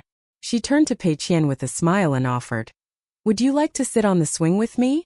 Pei Qian shook her head with a timid expression and replied, "It's all right, big sister Zhou, I don't want to bother you. I can accept you as a disciple on behalf of my master, and you can become my junior sister," Zhou Cheng offered with a smile. "It's fine even if you already have a master. You can just be an unofficial disciple. I'll teach you a set of sword techniques that isn't inferior to your current set. I don't have the aptitude to reach the pinnacle of the sword techniques, but I can see immense potential in you." Even Cui Dongshan was very much taken aback. This was what he intended, but he didn't think that things would go so smoothly. However, Pei Qian was so terrified that tears were welling up in her eyes. Zhou Cheng was very amused by her fearful display, and she smiled and consoled, "It's all right, there's no need to be scared. Come visit me sometime. It's nice to have some company every once in a while." Pei Qian returned the smile, but it was even more hideous than a grimace. After some thought, Zhou Cheng tugged on one of the lengths of rope, then flipped her hand over to produce a ball of golden thread, which she gently tossed at Pei Qian and said, "Keep it. Don't return it to me, but don't throw it away either. If you don't want to learn it, then just keep it around." The sword immortals of the Sword Qi Great Wall always did things in a mysterious and enigmatic fashion. "Hurry up and thank big sister Zhou," Cui Dongshan encouraged with a smile. Pei Qian didn't dare to cup her fist in a salute, so she could only extend a grateful bow. Only after they were far away from Zhou Cheng and that strange swing did Pei Qian dare to wipe the sweat from her forehead, and she asked in an uneasy manner, "Is it really all right for me to keep this? If teacher asks you about it, just tell him you picked it up from the ground," Cui Dongshan said with a smile. "If he doesn't believe you, then I'll convince him." Pei Qian was still skeptical, while Chao Qinglang was having to fight back the urge to chuckle. That night, Pei Qian suddenly looked up into the sky. Chao Qinglang followed the direction of her gaze, and he spotted a resplendent sea of clouds up above. Apparently, that sea of clouds served as a bed for a certain sword immortal. Cui Dongshan only took a passing glance at the sea of clouds before averting his gaze with a disdainful expression. The owner of the bed was a sword immortal by the name of Miyu, someone who had only managed to reach the unpolished jade tier, after eating through a mountain of immortal coins. He had a much more exceptional brother named Mi who had made many sacrifices to elevate Miyu to greater heights. Otherwise, Mu-Hu would have already been at the immortal tier. Mi-Hu was extremely fierce in battle, and he often ended up with severe injuries after his clashes against the demon tribe. On one occasion, the injuries that he suffered were so horrific that both his body and soul were on the verge of destruction, but not only did he not suffer a drop in cultivation base, he was able to hold his ground, and he still had hopes of reaching even greater heights. As for the pretentious and mediocre Miyu, he was quite popular among the women of the Sword Qi Great Wall, and he had also gotten into many romantic entanglements with women from outside of the Sword Qi Great Wall. Cui Dongshan had no plans of stopping here.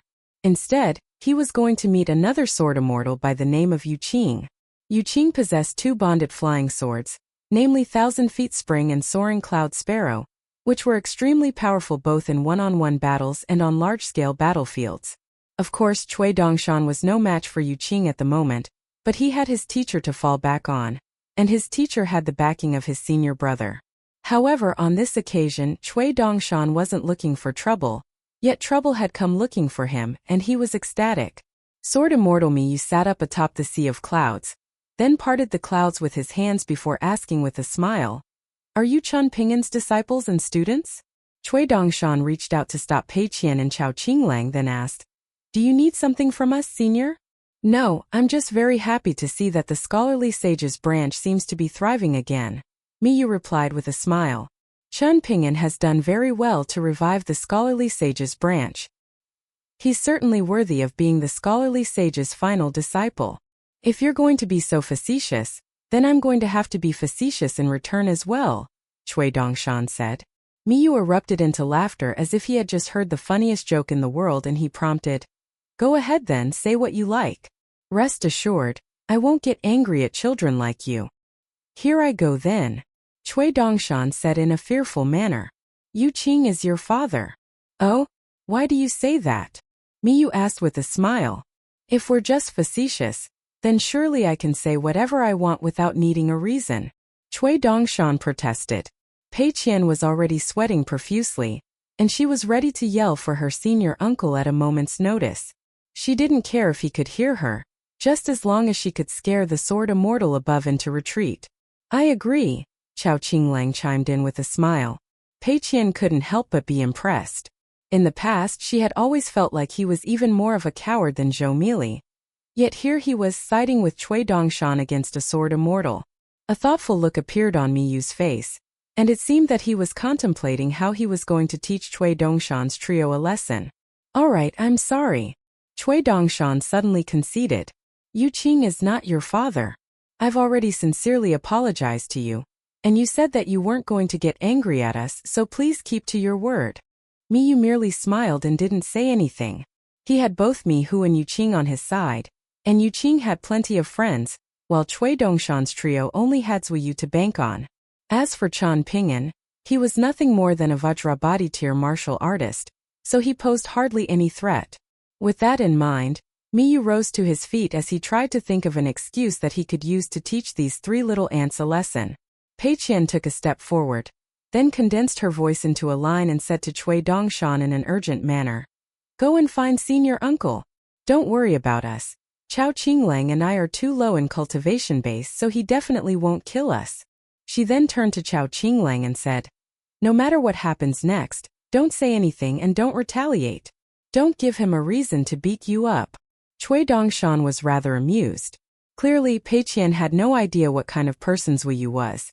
Back in the day, even Cui Chan and Qi Jingchun had suffered many brutal beatings at Zuyu's hands, and they were all disciples of the scholarly sage, so he certainly wasn't going to show any mercy to Miyu. All of a sudden, a burst of rumbling akin to thunder rang out in the sky. Miyu's eyes narrowed slightly as he summoned his flying sword, but he didn't dare to provoke his assailant, so he adopted a defensive stance, hoping to weather the storm.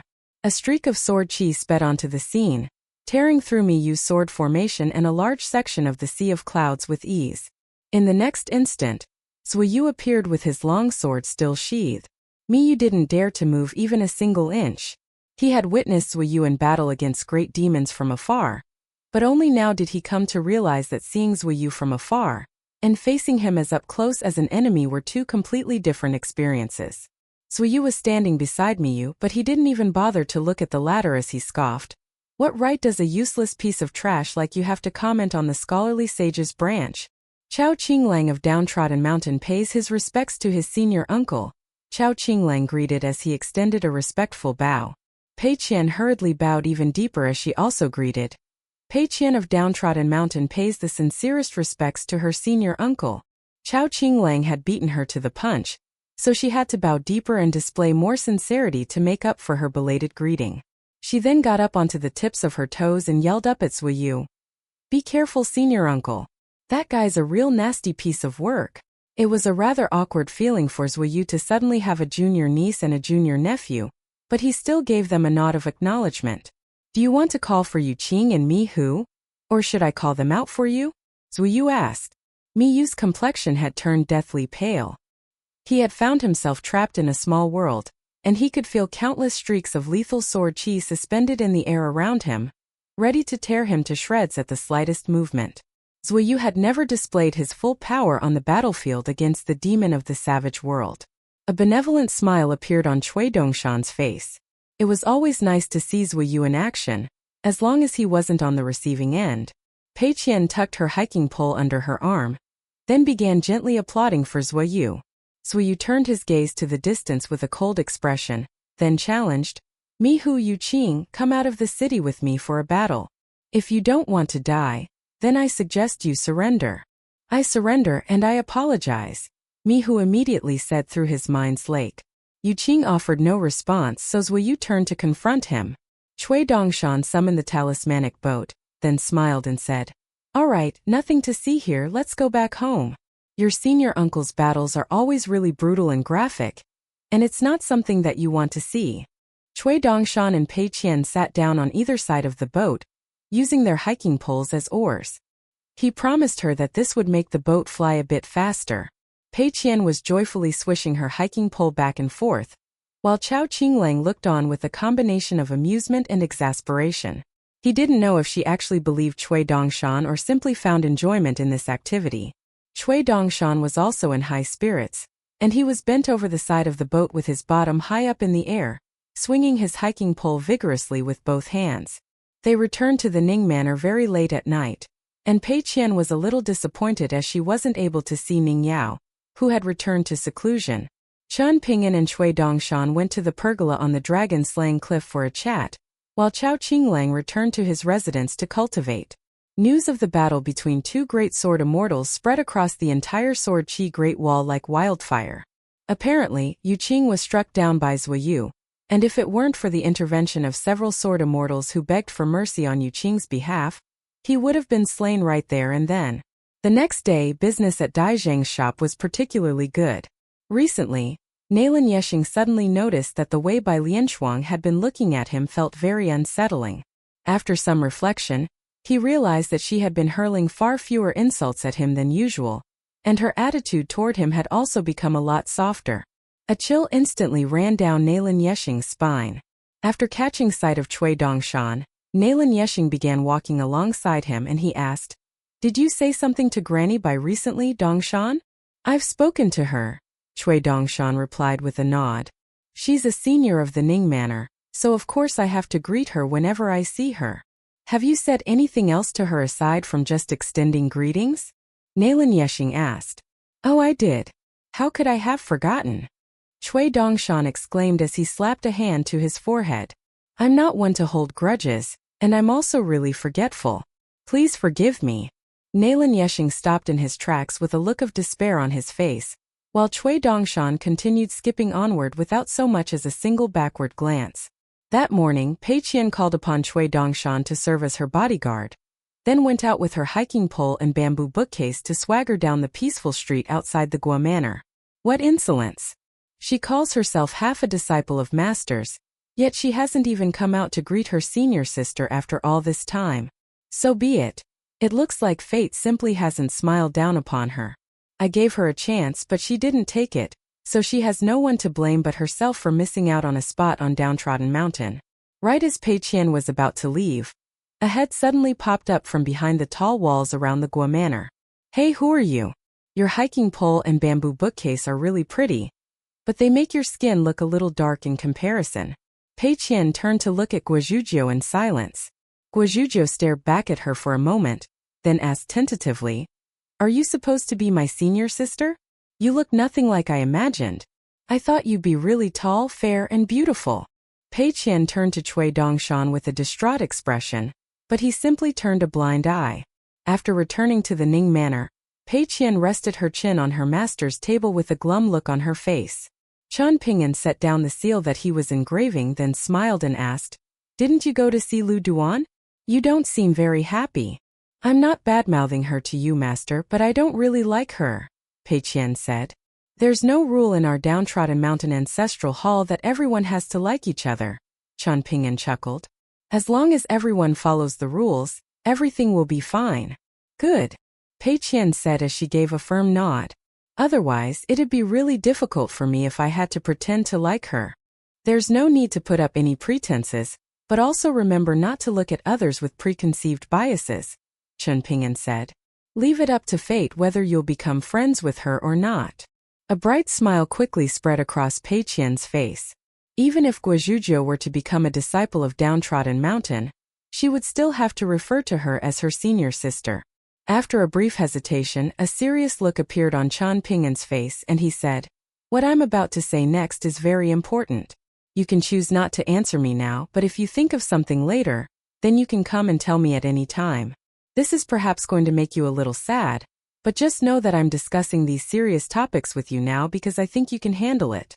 You are my founding disciple, so I must have some hard conversations with you from time to time. Also, keep in mind that I'm aware of who you were in the past, yet even with this knowledge, I was still willing to accept you as my disciple.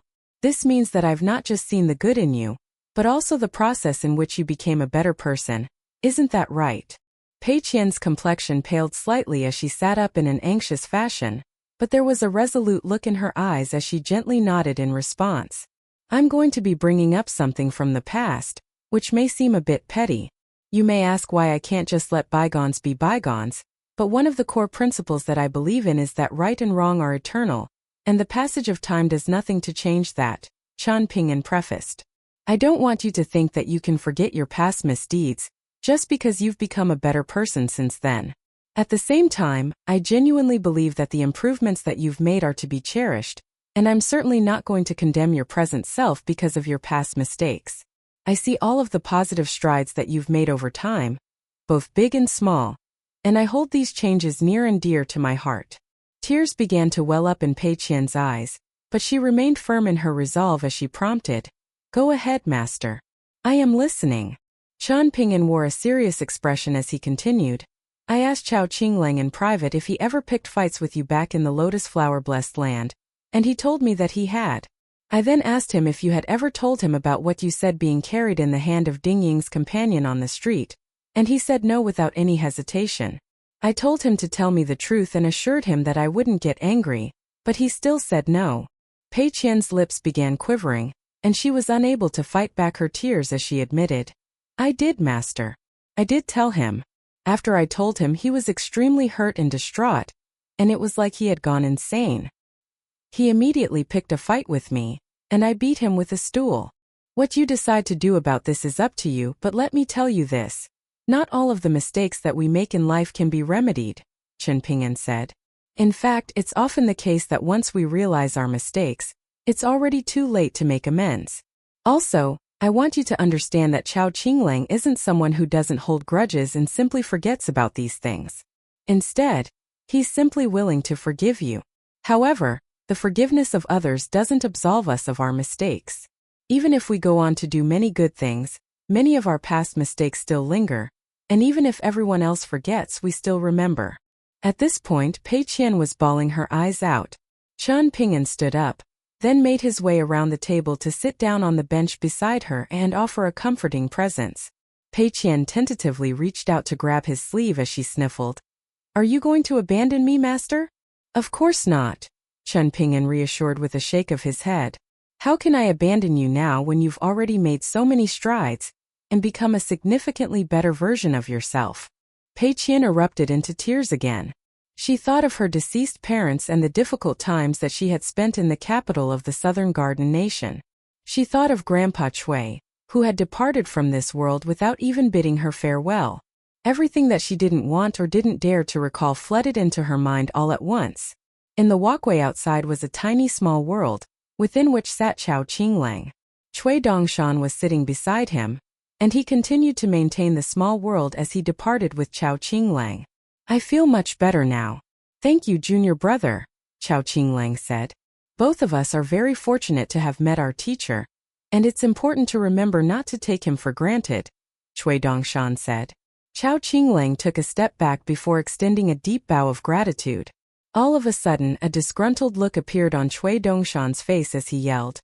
I've had a terrible time ever since I came here. First, I get beaten up by senior uncle. Then I get bullied by Grandpa Nalen. I have to go find someone to play go against to recapture my mojo. Just you wait, you're going to be hearing stories of my glorious feats very soon. After making that bold declaration, Cui Dongshan set off to search for Lin Junbai. On the way there, he even thought of what he was going to say when he met Lin Junbai. Fancy meeting you here, young Master Lin. Reading the iridescent Cloud Go manual again? Funnily enough, I'm a bit of a Go player myself. You're clearly far better than me, so surely I wouldn't be asking too much for you to give me a 3-stone handicap, right? Who am I? I'm Dongshan. On this day, the wine shop was packed with drunkards and gamblers, all of whom were getting along swimmingly, and they were collectively praising Chen Pingan. Some praised him for his handsome looks that were reminiscent of his senior brother, while others declared that the combination of bamboo sea small world, pickled vegetables, and Yangchun noodles was the best delicacy that the entire Sword Chi Great Wall had to offer. This was a very unsettling turn of events for the true shills present, and they wondered whether a competitor had sent these people to target Chen Pingan by turning people against him through reverse psychology. Thus, they made sure to memorize the names of those who were praising Chen Pingan most enthusiastically, and planned to submit this list to Chen Pingan for a reward. As for whether they were falsely accusing innocent allies who were actually also shills for the wine shop, that would be down to Chen Pingan's discretion. In any case, they were only responsible for reporting what they saw. On the city wall, Yu Juanfu was having her usual meal of flatbread and water as she cast her gaze toward a certain battlefield in the south. Many extra little pits and holes had appeared on the ground, and given how far away they were, she could imagine that they had to have been as massive as entire lakes up close. Yu Juanfu visited the top of the city wall very regularly, and she had become decently close with Zhu Mei. Among the swordsmen of the Shaoyuan Empire, Zhu Mei was the one with whom Yu Juanfu got along the best, followed by the Golden Core tier swordsman Jin Jinmeng. As for everyone else, she didn't like any of them, so she simply didn't interact with them. If they greeted her, then she would nod in acknowledgement, but any attempt at making conversation would be quickly shut down. She was here solely to hone her fist techniques, not to expand her clan's network of connections. Besides, while the Yu clan had some ties to Stalactite Mountain, it had no connections to the Sword Chi Great Wall at all. As for Zhu Mei, she felt as if Yu Juanfu were a long-lost sister of hers. At the moment, Yu Juanfu was feeling a little concerned. She hadn't brought enough flatbread, and she was going through her supply too quickly. All of the flatbread in her bag was already gone, and there wasn't much left in her minimization treasure either. However, this was just a minor concern. She had come to the Sword Chi Great Wall on this occasion to hone her physical constitution with the intention of following in Chao Si's footsteps. However, she hadn't expected to encounter Chen Pingan, nor had she anticipated that the sword immortals of the Sword Chi Great Wall would be even more admirable than she had originally imagined. Even though she wasn't a chi refiner, and she certainly wasn't a swordsman, she still felt like the Sword Chi Great Wall had some unique advantages over the majestic world. After finishing her flatbread, she drank some water, and she planned to rest a little before continuing her training. Training was the most important thing in her life, but occasionally she could slack off a bit to think about things outside of her fist techniques. Zuiyu's swordsmanship was certainly worthy of all the praise that it received. Sword Immortal Sun Juan had personally witnessed the entire battle from start to finish, and according to him, Zuiyu had struck Yu Qing down from the city wall with ease. The cascading waterfall of sword chi unleashed by his 1,000-feet spring completely paled in comparison to the sea of sword chi around Zuiyu, while his other bonded flying sword-soaring cloud sparrow wasn't even able to get close to Zuiyu at all. However, Sun Juan also added that Yu Qing had held back during the battle, not out of courtesy, but because he was worried that if he were to go all out, then Zuiyu would do the same and kill him on the spot. Before long, two sword immortals had arrived on the scene to try and de-escalate the conflict, but Zuiyu had completely ignored them as he continued raining down sword chi upon Yu Qing. Even though he hadn't said anything, his intention was very obvious. Anyone could watch from afar, but if they tried to get close, then they would have to join Yu Qing on the receiving end of his wrath. The two sword immortals were left feeling extremely awkward. One of them attempted to intervene, and Zuiyu immediately fired off a warning slash with his sword that sliced an enormous trench into the earth. If he hadn't intentionally missed, then the sword immortal who had attempted to intervene would have likely been sliced to shreds. In the end, the two sword immortals had no choice but to call upon two more of their sword immortal friends, but even then, none of them dared to intervene. Their concern was that any intervention on their part could make them Zuiyu's primary target instead of Yu Qing, so they could only stand around like fools. Right as Yu Qing was forced to go all out to defend himself, the old great sword immortal appeared atop the city wall with his hands clasped behind his back, and he seemed to have said something to Zuiyu. Only then did Zuiyu relent. Sun Juan was clearly in awe of Zuiyu's swordsmanship, and he wondered aloud if Zuiyu intended to ascend from the Sword Chi Great Wall. Yu Juanfu asked Sun Juan what it meant to ascend, but the old sword immortal merely smiled and offered no answer. Yu Juanfu stood up and began practicing her fist techniques along the top of the city wall. Her punches were very slow, but she was moving very quickly. After walking for around 15 minutes, she encountered a white-robed young boy. She had no interest in learning his name, but the choice wasn't up to her as she was often force-fed information by the excessively talkative Zhu Mei, who told her that this was one of Chen Pingan's students. According to her, his name was Cui Dongshan, and he was from the Eastern Treasured Vile Continent. He was technically a third-generation disciple of the scholarly sage, but it seemed that there were some loose components in his head, which was quite a shame, given his stunningly handsome appearance. Yu Juanfu stepped aside slightly to allow Cui Dongshan passage, but he also did the same thing to avoid her, and they just set themselves directly on each other's path again. Yu Juanfu sidestepped in the opposite direction, and Cui Dongshan did the same.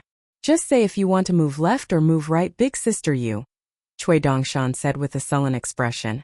"I'm not going to move anymore. Otherwise, I'm worried that you'll misunderstand and think that I'm doing this intentionally to harass you." Yu Juanfu offered no response as she simply stepped around him before continuing onward, but to her surprise, he suddenly turned around and began trailing along a few paces behind her, then asked, "Have you heard of the Seal Manual of the 100 Sword Immortals and the Seal Manual of the 200 Sword Immortals, big sister you? Have you spotted anything you like from those two manuals? Among my master's students, I'm the least accomplished and affluent one. I don't want to excessively burden my teacher, so I have to make some money to support my own cultivation. I took a few seal manuals and folding fans from my teacher in secret, then went to young Master Yan's silk shop to purchase a few seals for cheap. You can just treat me like a traveling salesman. I have here 2 seal manuals, 3 folding fans, 6 round fans, and 6 seals. Would you care to take a look, big sister you?"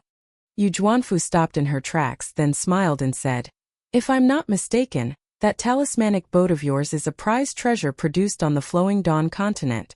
Even if you're the best salesman under the heavens, could you possibly save up enough in even 100 years of selling little knickknacks like seal manuals and folding fans to afford a talismanic boat of that caliber?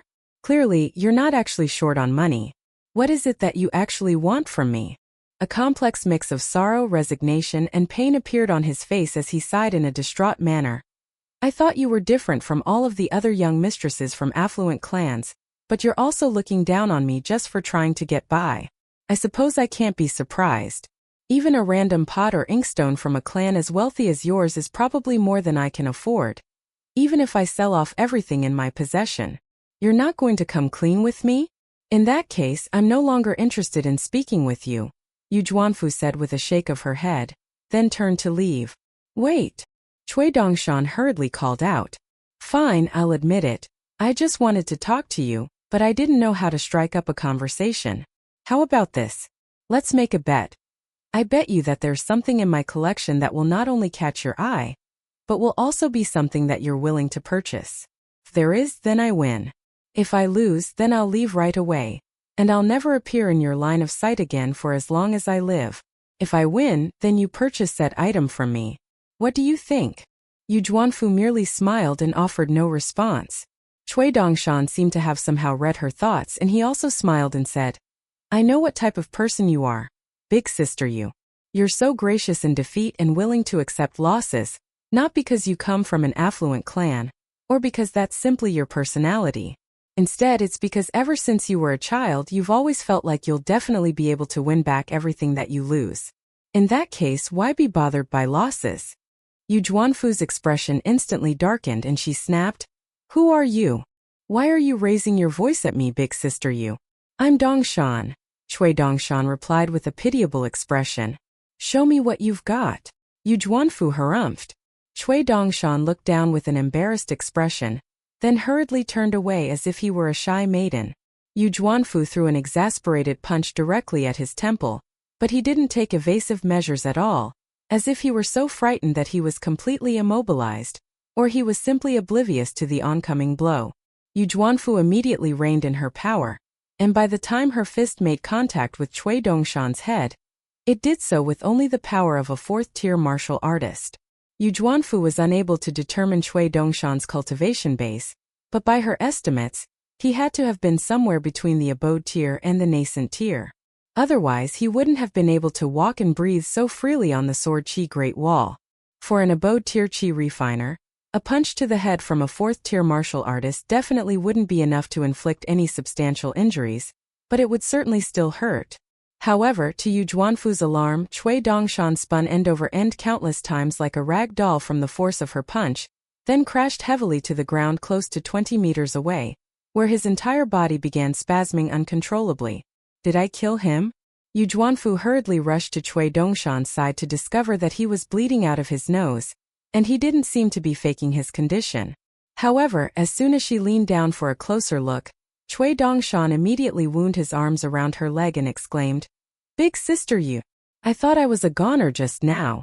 Yu Juanfu's brows furrowed slightly as she released her fist intent to shake off Cui Dongshan, and that sent him sliding back along the ground for another close to 20 meters. He sat up from the ground before wiping the blood from his nose, then motioned to wipe his hand on his robe, but seemingly didn't want to dirty his clothes, so he wiped the blood off on the ground instead. Yu Juanfu was growing more and more exasperated by the second. Clearly, Zhu Mei had been correct in her assessment that there were some loose components in his head. Not wanting to waste more time, she turned to leave again, only for Cui Dongshan to whip out 2 seal manuals before placing them onto the ground. However, instead of placing the seal manuals alongside each other, he stacked them on top of one another to hide all of the seals, folding fans and round fans behind them. After completing his setup, Cui Dongshan beckoned to Yu Juanfu with a grin and invited, "Come, big sister Yu. Let's have a little gamble." Yu Juanfu hesitated momentarily, then made her way toward the makeshift gambling table. Cui Dongshan hurriedly folded his hands over the seals and fans, and his 2 oversized sleeves formed a canopy over the collection of items. Yu Juanfu sat down with her legs crossed, then moved the 2 seal manuals aside. Clearly, she had no interest in purchasing them. However, before she moved the 2 seal manuals aside, Cui Dongshan reached down to cover 2 particular seals with his hands. Yu Juanfu moved all of the fans aside as well, then began examining the seals that Cui Dongshan had left unconcealed. All of them bore interesting inscriptions, but none were able to catch her eye. Thus she set them aside as well, then smiled and said, "That leaves only those 2 seals." Cui Dongshan's hands remained clasped over the seals as he proposed, "How about we raise the stakes a little, big sister Yu? The bet I proposed earlier still stands, but on top of that, let's bet on whether you'll like the seal on the left or the one on the right. Alternatively, we can go even further, and you can bet that neither seal is going to catch your eye, or that you're not going to purchase them even if they do. You had the courage to challenge my teacher. Surely you have the courage to take on a bet like this. For the 2 new bets that you just proposed, what are we betting on?" Yu Juanfu asked. "If I win the first bet, then all I ask is that you pass on a message to the Yu clan for me," Cui Dongshan replied through his mind's lake. "If I win the second bet, then I'll get you to pass on another message for me, this one to Zhou Shanji. Rest assured, I won't make you do anything beyond that. If I do, then we'll scrap the bets entirely. Can I not take on any of those bets?" Yu Juanfu asked as she condensed her voice into a line. "Of course," Cui Dongshan replied with a smile. "I can't force you to gamble with me, nor can I force you to buy any of the things that I'm selling. I understand that the stakes have become a lot higher for you. After all, you're a member of the Yu clan, while Zhou Shunji is a respected senior of yours, so you would be placed in a very difficult predicament if you were forced to pass on an undesirable message to either party. However, there can be nothing gained with nothing wagered, but ultimately, the choice is up to you. I know that you're always gracious in defeat because you're confident that you can recover your losses, but I'm afraid that if you lose today, you may not ever be able to recover. Of course, it's not like this is a big deal. We're just having a little fun, are we not? Are you trying to goad me into taking on your bet?" Yu Juanfu asked. "So what if I am, and so what if I'm not?" Cui Dongshan asked with a smile. "If you retreat a step today, you can just walk 2 steps tomorrow to make up for it. You're a pure martial artist anyway, not a Qi refiner, and on the path of martial arts, speed has never been of the essence. You're setting a trap for me, aren't you? You know that if I lose and pass on a message to my clan for you, then given my personality, I'll reintegrate myself into my clan and no longer have the heart to continue traveling. Isn't that right?" Yu Juanfu asked. "Of course," Cui Dongshan replied with a smile and a nod. Only a fool would dare to propose a bet to someone that they didn't know inside and out. I understand that you're unhappy with your clan for arranging your marriage, but I also believe that you don't harbor any resentment toward your clan on a fundamental level. A wry smile appeared on Yu Juanfu's face. She decided there and then that regardless of whether she won or lost this bet, she was going to be giving Zhu Mei a piece of her mind. All the while, she had been carefully observing Cui Dongshan, trying to see if there were any visual cues to suggest which seal Cui Dongshan had more confidence in, but the more she tried to analyze, the more undecided she became. Yu Juanfu pulled out a lesser heat coin and flipped it. It landed on the reverse side. I picked the seal under your right hand, Yu Juanfu declared without any hesitation. I bet that I won't be interested enough in the seal to buy it. Cui Dongshan extended a hand to reach for the lesser heat coin. What do you think you're doing? Yu Juanfu snapped. I'm claiming my winnings, of course, Cui Dongshan replied as he looked up at her with a confused expression. Why would I go to all this trouble if I'm not doing this for money? My teacher may be a walking charity, but that doesn't apply to me. Yu Juanfu glowered angrily at him. Cui Dongshan withdrew his hand with a grin, then lifted his hand to reveal the seal underneath as he mused. You're still so pretty even when you're angry, big sister. Yu Juanfu reached out to grab the seal, and she discovered that it wasn't on the seal manual of the 100 Sword Immortals, or the seal manual of the 200 Sword Immortals. The inscriptions on the sides of the seal read, "The stone in the stream serves as a pillar. Beautiful clouds hang in the sky, but fist intent rises even higher." The inscription on the face of the seal read, "Martial Goddess beside Chen and Chao." Yu Juanfu held the seal tightly in her hand, and after a long silence she raised her head and conceded. All right, I lose. Tell me what message you want me to pass on to my clan. What was most remarkable about Cui Dongshan wasn't that he was aware of her two aliases, nor was it the fact that he knew about her ties to Zhou Shunji. Instead, it was the uncanny grasp that he had on her personality and mental state. He knew that if she lost, she would integrate herself back into the Yu clan, and no longer continue to travel the world. This meant that regardless of what message Cui Dongshan wanted her to pass on to the patriarch of her clan, she would ultimately owe him a favor. At the same time, he had also identified that her greatest wish right now was to catch up to Chao Xiai and Chen Pingan in her pursuit of martial arts. Yu Juanfu looked down at the ground with a defeated expression, but after waiting for some time, Cui Dongshan still didn't tell her the message that he would like to have relayed to the Yu clan.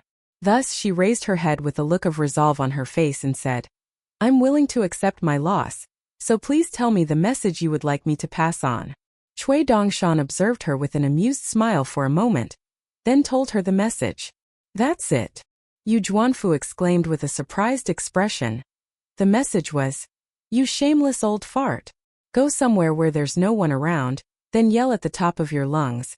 Not only am I a terrible Go player, I also have no shame and constantly ask for takebacks. Could it be that Zhu Mei was actually right after all and that he really did have something loose in his head? Cui Dongshan picked up the lesser heat coin, and the inscription on it was extremely rare. In fact, there was a very good chance that it was one of a kind. As expected of a wealthy young mistress like Yu Juanfu to be tossing out unique lesser heat coins, as if they were nothing more than snowflake coins. Cui Dongshan's left hand had remained over the final seal this entire time, and he smiled as he asked, How about we go again, big sister Yu? If I win, then you have to pass a message on to Zhou Shunji for me, but if I lose, then I'll return this lesser heat coin to you, and you won't have to pass on the aforementioned message to the Yu clan either. What do you say? After a quick assessment of the situation, Yu Juanfu determined that she was almost sure to win this bet, but her woman's intuition advised her against it. Thus, she shook her head to refuse the bet being proposed. Cui Dongshan burst into laughter. It looks like your gambling luck has not been great today, but in reality it's been exceptional. If you want to know why I say this, the answer will be revealed to you very soon. Today, as a matter of fact. Quit speaking in riddles. What are you trying to say? Yu Juanfu snapped. Cui Dongshan picked up the final hidden seal with his left hand, then tossed it at Yu Juanfu and said, You can have this as a token of apology on behalf of my teacher. Yu Juanfu caught the seal, and a stunned look instantly appeared on her face at the sight of the inscription that it bore. This is impossible. This seal has already been purchased by an unknown sword immortal. And even sword immortal Sun Jian wasn't able to find out the identity of its buyer.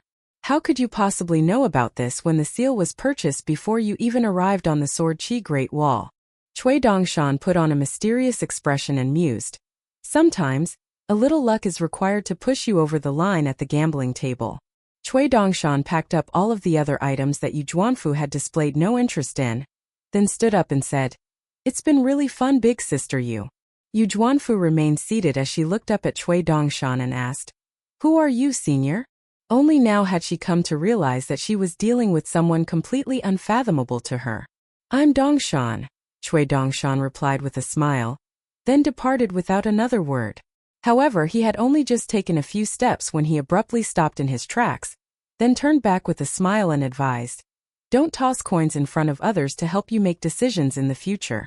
The only reason you believe this is a random event that's entirely down to luck is that you're lacking in cultivation base. In reality, the outcome of the coin toss was entirely at my mercy. The consequences aren't that severe today, but you may not always be so lucky.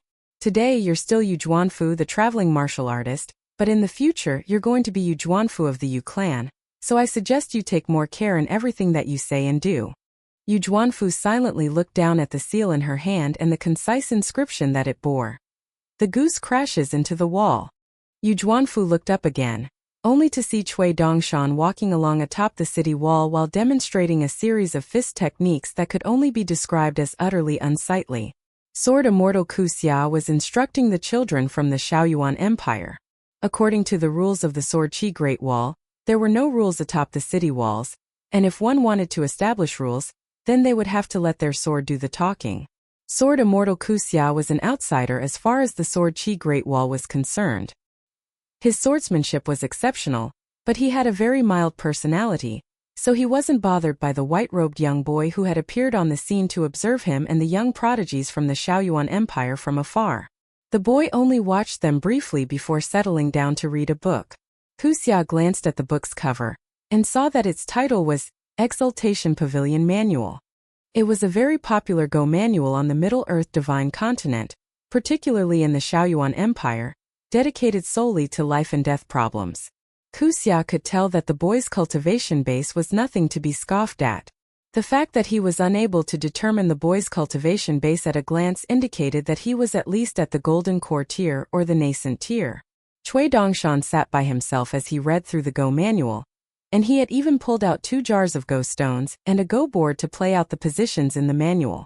During a break, all of the young swordsmen made sure to keep their distance from him, not because they were afraid of him or Chen Pingan, but because they were afraid of Chen Pingan's senior brother. All of them had made an unspoken agreement not to bring up Zhuiyu's recent feat while on the city walls, but they had spoken about the matter extensively in private in the Sun Manor. All Sword Immortal Yu Qing did was make some remarks on the state of the scholarly sage's branch, and Zhuiyu saw that as just reason to kill him?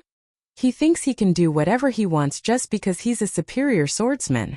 Sword Immortal Yu Qing has made so many significant contributions on the Sword Qi Great Wall and slain countless demons, while Zhuiyu has only taken part in a single war. If he really had killed Yu Qing during their encounter, then the savage world would have to give him a golden plaque as a gesture of gratitude. I can't believe he went to such extremes over something so trivial. What exactly did Sword Immortal Yu Qing say that was wrong? It's an objective fact that the scholarly sage's branch is dying out, and it's all their fault. Thank heavens the scholarly sage's works have been banned. Otherwise, if his teachings become widely adopted in the majestic world, then there will be nothing but chaos for everyone. It's a good thing that the old great sword immortal was here to stop him. If he had decided to throw this tantrum in the majestic world instead, who knows what would have happened. However, while all the young prodigies were eagerly voicing their grievances, Ku Xia sat beside Sun Jiyuan with a sullen expression. Sun Jiyuan was sitting in the walkway and he smiled and asked, "Ku Xia, do you think they genuinely think this? Or they're just intentionally playing dumb and spouting nonsense?" Ku Xia didn't give an answer because neither option was very appealing. Sun Jiyuan seemed to have been even more resigned than Ku Xia, and he didn't even bother to get angry. Instead, he merely smiled and scoffed. What a bunch of ignorant and noisy fools. Ku Xia heaved an internal sigh of relief. At the very least, they hadn't been kicked out of the Sun Manor. However, what Sun Jiyuan said next had Kuxia feeling rather embarrassed. In the majestic world, you can say whatever you want, but you can't just put anything into your mouth. Over here it's the exact opposite. You can eat whatever you please, but you must be careful with your words. That's all I'm going to say. If anything happens because they were running their mouths too much, don't come to me for help. I am but a mere unpolished jade-tier swordsman, so I won't even be a capable meat shield, and I'm certainly not going to die for no good reason. Aren't those little brats supposed to be a well-educated bunch?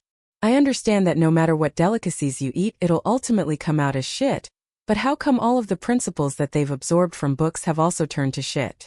Even if they can't smell how terrible their own mouth stinks, surely they can smell the stench from others. Let me make this clear. They've already completely ruined the reputation of my Sun Manor, so they can say this stuff within these walls, but if they go spouting this nonsense outside, then even if they get themselves killed, I'm not going to do anything about it. After all, our Sword Chi Great Wall is just a rural village full of uneducated savages, and we're often prone to excessive violence. Kuxia could still recall the cold look in Sun Jiyuan's eyes as he spoke. As soon as Kuxia announced an hour-long break for everyone, Zhu Mei immediately went to search for Yu Zhuanfu. She had to tell Yu Zhuanfu that Cui Dongshan was here, and it was clear that he was looking for trouble.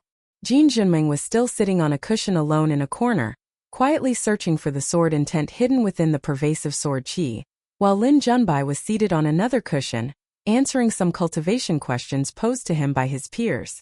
Yen Lu was the only one to approach Cui Dongshan, and he took a glance at the position on the go board, then smiled and remarked, "I see that you're going through the life and death problems in the Exaltation Pavilion manual."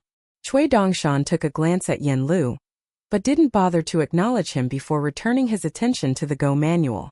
"Are you here because you want someone to play against?" Yen Lu asked with a smile. "Could it be that you want Junbai to instruct you? If that's the case, then I advise you to give up on the idea. Junbai isn't going to come over here." Cui Dongshan didn't even bother to raise his head as he scoffed. "Zhang Guanqing, if you're trying to suck up to me to get my senior uncle, then I suggest you piss off." "Jiang Guanqing?" Yen Lu chuckled with amusement. "What do you want?" Cui Dongshan asked as he raised his head. "Do you want to clash against me on the Go board as a follower of the Second Sage's branch?" "You have the wrong person," Yen Lu replied with a composed smile. "I may not be a follower of the Second Sage's branch, but I still abide by his sagely teachings and know to refrain from engaging in pointless conflicts. Principles are only found in books and our hearts, never on swords and fists, and certainly not on Go boards." "I have the wrong person?" Cui Dongshan asked with a puzzled expression. "Ah, you must be Yen Lu then. Speaking of him, to this day, I still have no clue how a clan of idiots like the Jiang clan managed to produce two noble scholars. I suggest you be careful with your words," Yen Lu said with a stern expression. Cui Dongshan took a side-eyed glance at Yen Lu as he scoffed. "You make it sound like you care so much about Zhang Guanqing, but in reality he could drop dead in front of you right now, and you wouldn't even bat an eyelid. You want to defend the Jiang clan's honor? Fine. In that case, I'll talk about your clan instead. Let's start off with the patriarch of your clan, the pathetic suck-up that is Yan Shi. He never receives an invitation to the Azure Mountain God banquet, and yet he still shamelessly goes every single time. Isn't he renowned across the entire Middle-earth divine continent for being a sycophantic lapdog? Even though he only ever gets to sit at the very end of the table and is always ignored by everyone, he goes out of his way to propose toasts and try to make himself relevant. As soon as he leaves the Bamboo Sea small world, he immediately tells anyone who would listen about how he was invited to drink with the Azure Mountain God. Thank heaven someone got sick of his act and revealed the truth to everyone. Otherwise, everyone would still be completely in the dark, and think that he's actually on good terms with the Azure Mountain God. A furious look appeared on Yen Lu's face. "You're getting angry over some mere words? Some scholar you are," Cui Dongshan scoffed.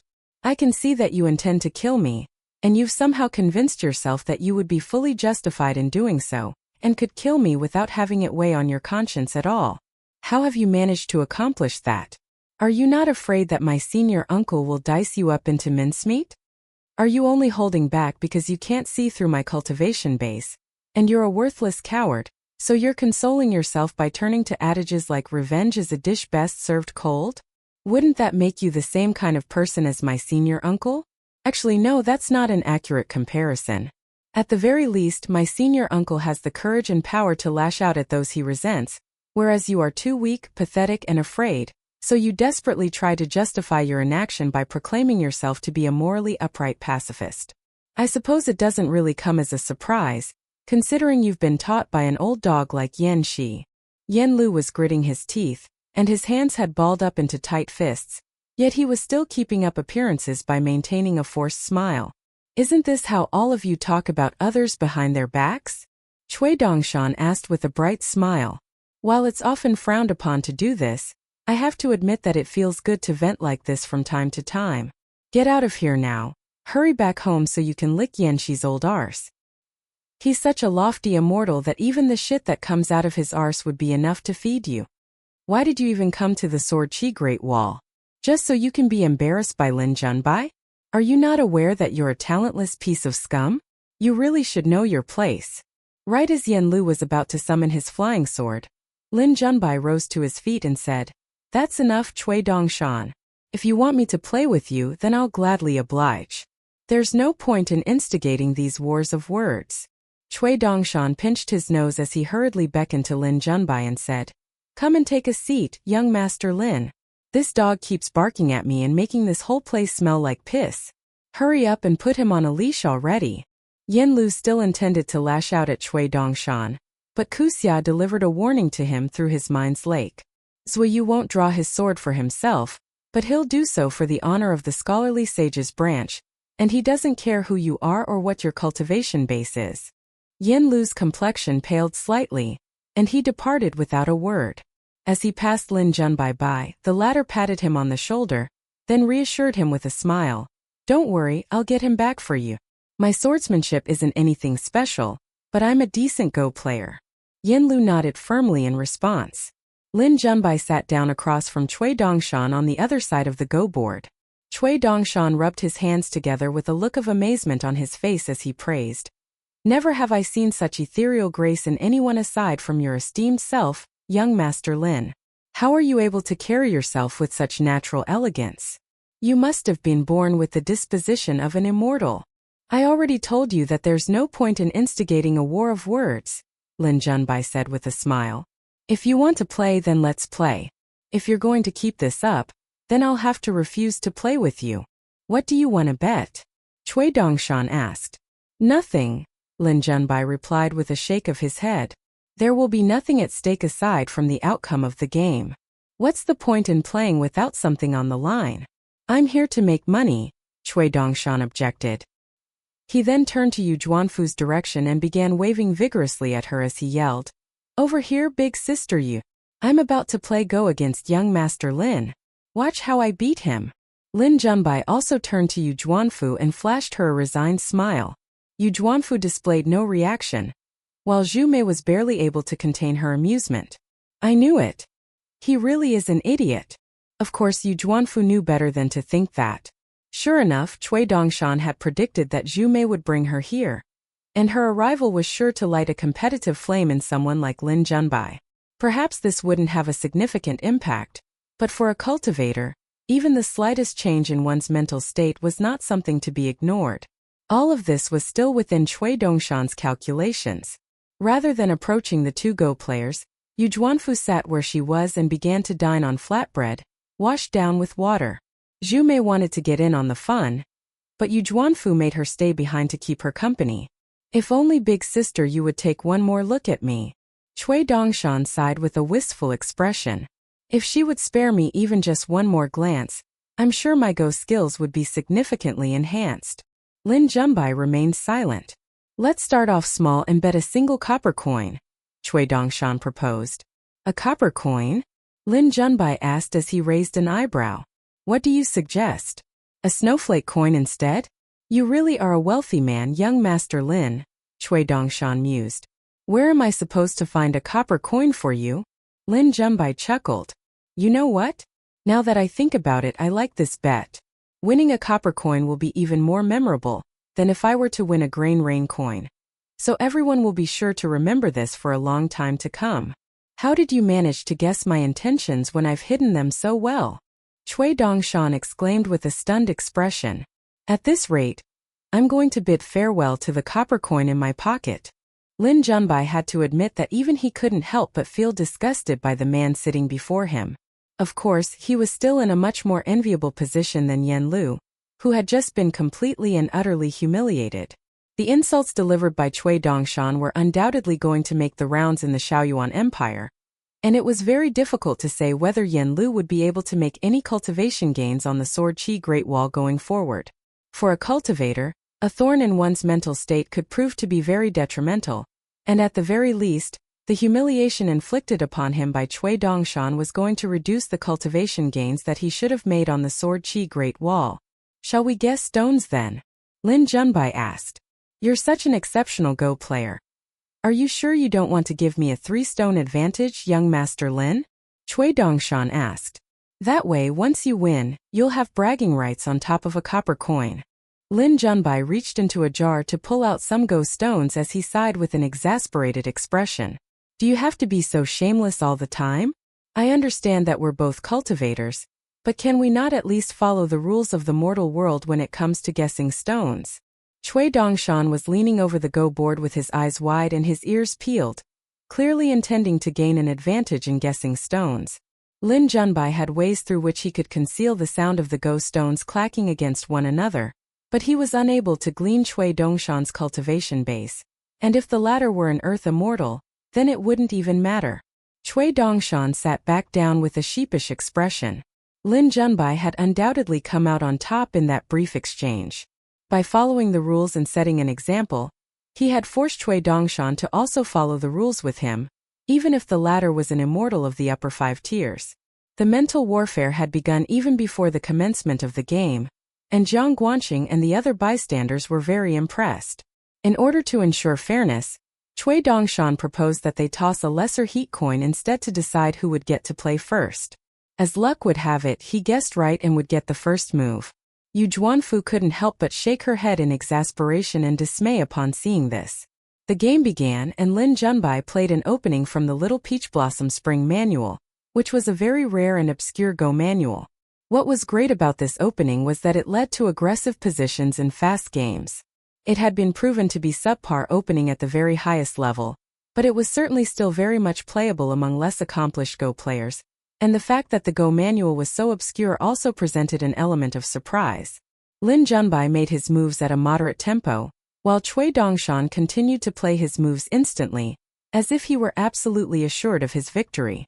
Lin Junbai intentionally made a few mistakes on several key moves, and even so he only lost after over 230 moves had been made. There was only a single copper coin on the line anyway, and Lin Junbai was certainly not such a fool to believe that someone like Yen Lu would be grateful to him for winning this game.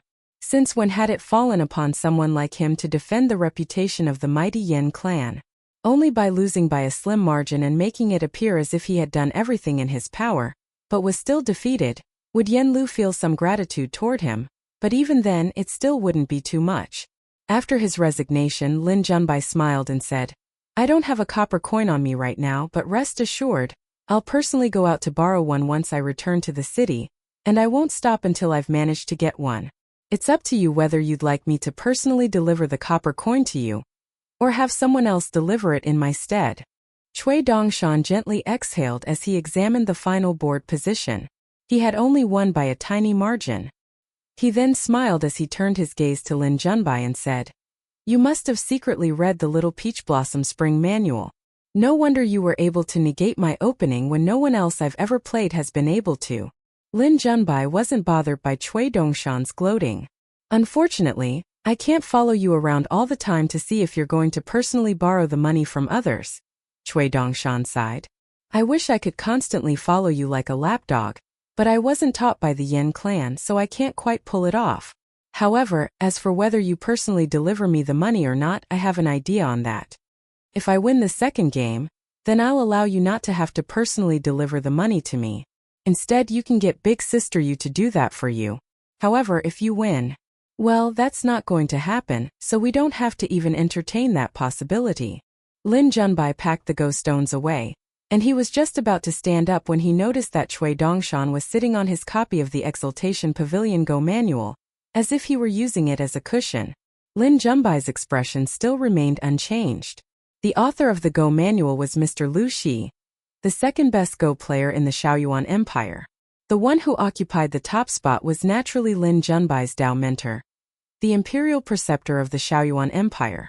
However, Lin Junbai had played many sparring games against Mr. Liu Shi, and he considered the latter both a mentor and a friend. Cui Dongshan pulled the Go manual out from under his bottom, then chuckled. What an absurd Go manual this is. If you're truly foolish enough to follow its teachings, then you're going to be quickly placed on the fast track to becoming the worst Go player alive. Having said that, I must commend Mr. Liu Shi for his selfless nature. He's published a Go manual denoting to everyone precisely what not to do if you want to become a better player, even at the cost of damaging his own reputation. Please introduce me to him at some point, young Master Lin. I don't think there's ever been a Go player as selfless as him, and I doubt anyone will match him in the future. Lin Junbai raised a hand to discourage the torrent of abuse that all of the bystanders were about to hurl at Cui Dongshan. Clearly, Cui Dongshan had come here with the intention to provoke. He had already almost goaded Yan Lu into lashing out at him, so everyone would only be playing right into his hands if they fell for his provocation. Cui Dongshan casually tossed the Go manual off the city wall, then mused to himself, if those imbeciles from the savage world pick up that Go manual, they'll be sure to understand it right away, and if they follow its teachings, then all of them will end up dead before too long. That Go manual may well be the key to saving the Sword Qi Great Wall and the majestic world. Lin Junbai remained composed in spite of Cui Dongshan's blatant provocation, smiling as he proposed, "Let's play another game. What should we bet on this time?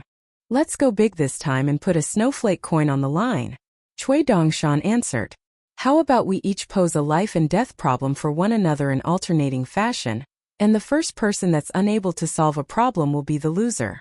Seeing as I won the previous game, it's only fair for me to give you an advantage and let you go first.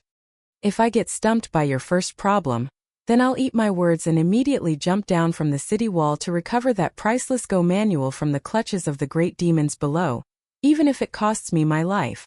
However, if I win, then you'll owe me a snowflake coin on top of that copper coin." "No, I don't like the idea of exchanging life and death problems," Lin Junbai refused with a shake of his head. "Let's continue to play normal games of Go instead." Clearly, he didn't want to fall into Cui Dongshan's tempo. A hint of surprise appeared on Cui Dongshan's face. Lin Junbai didn't dare to grow complacent. He could tell that Cui Dongshan's Go skills were definitely far superior to the likes of Yan Lu, perhaps even on par with his senior brother, Bian Jing. As for just how skilled a Go player Cui Dongshan, that was still yet to be seen. Before Cui Dongshan had a chance to raise any objections, Lin Junbai extended a hand and said, "I'll guess the stones this time." He intended to play a second game to gauge the extent of Cui Dongshan's abilities. Once again, the outcome of this game didn't really matter.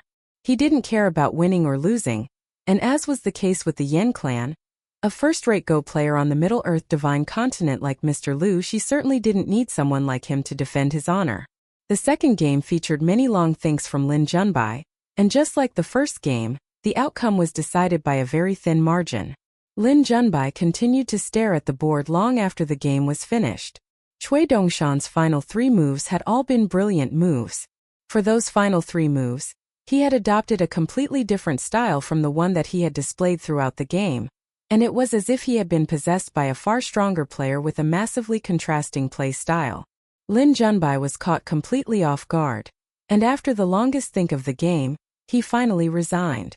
Cui Dongshan wore a rather perplexed expression as he analyzed, "I can tell that you've analyzed the 6th position in the iridescent cloud Go manual extensively. Even if the outcome is still very unclear, you would have still had chances after weathering the current storm, so why didn't you play it out? Were you holding back? If you keep playing like this, you're going to be nothing more than a walking charity for me. Do you really not know? Or are you just playing dumb?" Lin Junbai sighed. Cui Dongshan burst into laughter, then said through his mind's lake, "Of course, I'm aware that you intentionally lost these 2 games to lull me into a false sense of complacency. Then, once I challenge you for a third game with even higher stakes, you're going to crush me and win back everything all at once with interest, right?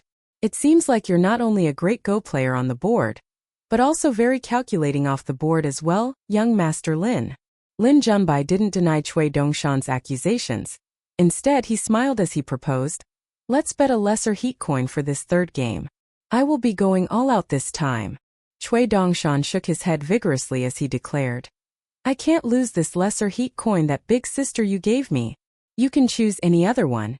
It's not like I have any more anyway." He then turned to Yu Zhuanfu and yelled, "Don't worry, big sister you. Even if I lose everything, I'm going to defend this precious lesser heat coin with my life." Yu Zhuanfu pretended not to have heard him. There must be something wrong with him. Zhu Mei murmured to herself. "Speak up, little girl." Cui Dongshan yelled. "The disciples of the scholarly sages branch never get angry at people for insulting us to our faces, and if their insults are warranted, we'll even praise them. However, if we overhear you badmouthing us behind our backs, then you're going to be cursed for life. Everything you eat will taste like shit, and every time you set foot outside you'll be struck by lightning." Zhu Mei scooted a little closer to Yu Zhuanfu with a fearful look on her face. "If you lose, you can give me any lesser heat coin that you like," Lin Junbai said with a smile. "Let's raise the stakes a little further," Cui Dongshan suddenly proposed. "If I win, then you have to give me your iridescent cloud go manual as well." "Sure," Lin Junbai agreed with a nod. For the third game, Lin Junbai played the first move. He gained a huge advantage out of the opening, and by the middle game he was already close to victory, yet Cui Dongshan was almost able to force a draw by triple KO loop. Lin Junbai's expression remained unchanged, but internally, he was finally beginning to feel a little frustrated. The game wore on for over 400 moves, and it had become so complex that none of the bystanders was able to anticipate the outcome. After making another move, Lin Junbai heaved a faint sigh of relief. A grim look appeared on Cui Dongshan's face as he picked up a stone before leaning forward, and Lin Junbai was confident that his victory was assured. However, Cui Dongshan suddenly leaned back, then began waggling his shoulders at Lin Junbai as he jeered. "Huh, you thought I'd play there, didn't you? Well, guess what? I'm not gonna do it. How does that feel? You must be furious, right? Haha, I'm a genius." All of the bystanders were completely dumbstruck, as was Lin Junbai himself. After taking some time to taunt Lin Junbai, Cui Dongshan set his stone down elsewhere on the board, then declared, "All right, that's it for today. I'm already very pleased to have won 3 games in a row against Lin Junbai of the Shaoyuan Empire. I lost," Lin Junbai graciously conceded with a smile. "I owe you a copper coin, a snowflake coin, and a lesser heat coin. I'll personally bring all 3 to you once I have them." "You sound very casual about all of this, like you don't care about the outcome at all," Cui Dongshan suddenly sneered. "You think we're actually evenly matched just because I humored you for 400 moves? I'm just playing around with you, but I bet you can't even tell. How about this? For the next game, I bet that I can beat you within 80 moves." "Oh." Lin Junbai raised an eyebrow with an intrigued look in his eyes. Cui Dongshan instantly reverted to his joking demeanor as he chuckled. "Did you really believe me? I just wanted to gloat a bit after winning 3 games in a row." At this point, everyone had already come to realize that Cui Dongshan was an exceptional Go player, and this realization was particularly infuriating for Yan Lu.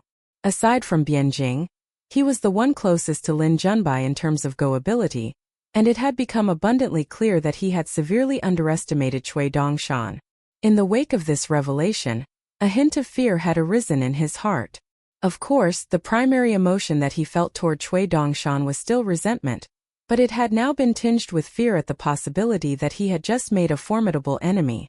Cui Dongshan gave Lin Junbai a dismissive wave and said, "Make sure to deliver me my money. As for whether you personally deliver it or not, that doesn't really matter to me. What are you still sitting here for? Do you want to lose more money to me? I'll pass.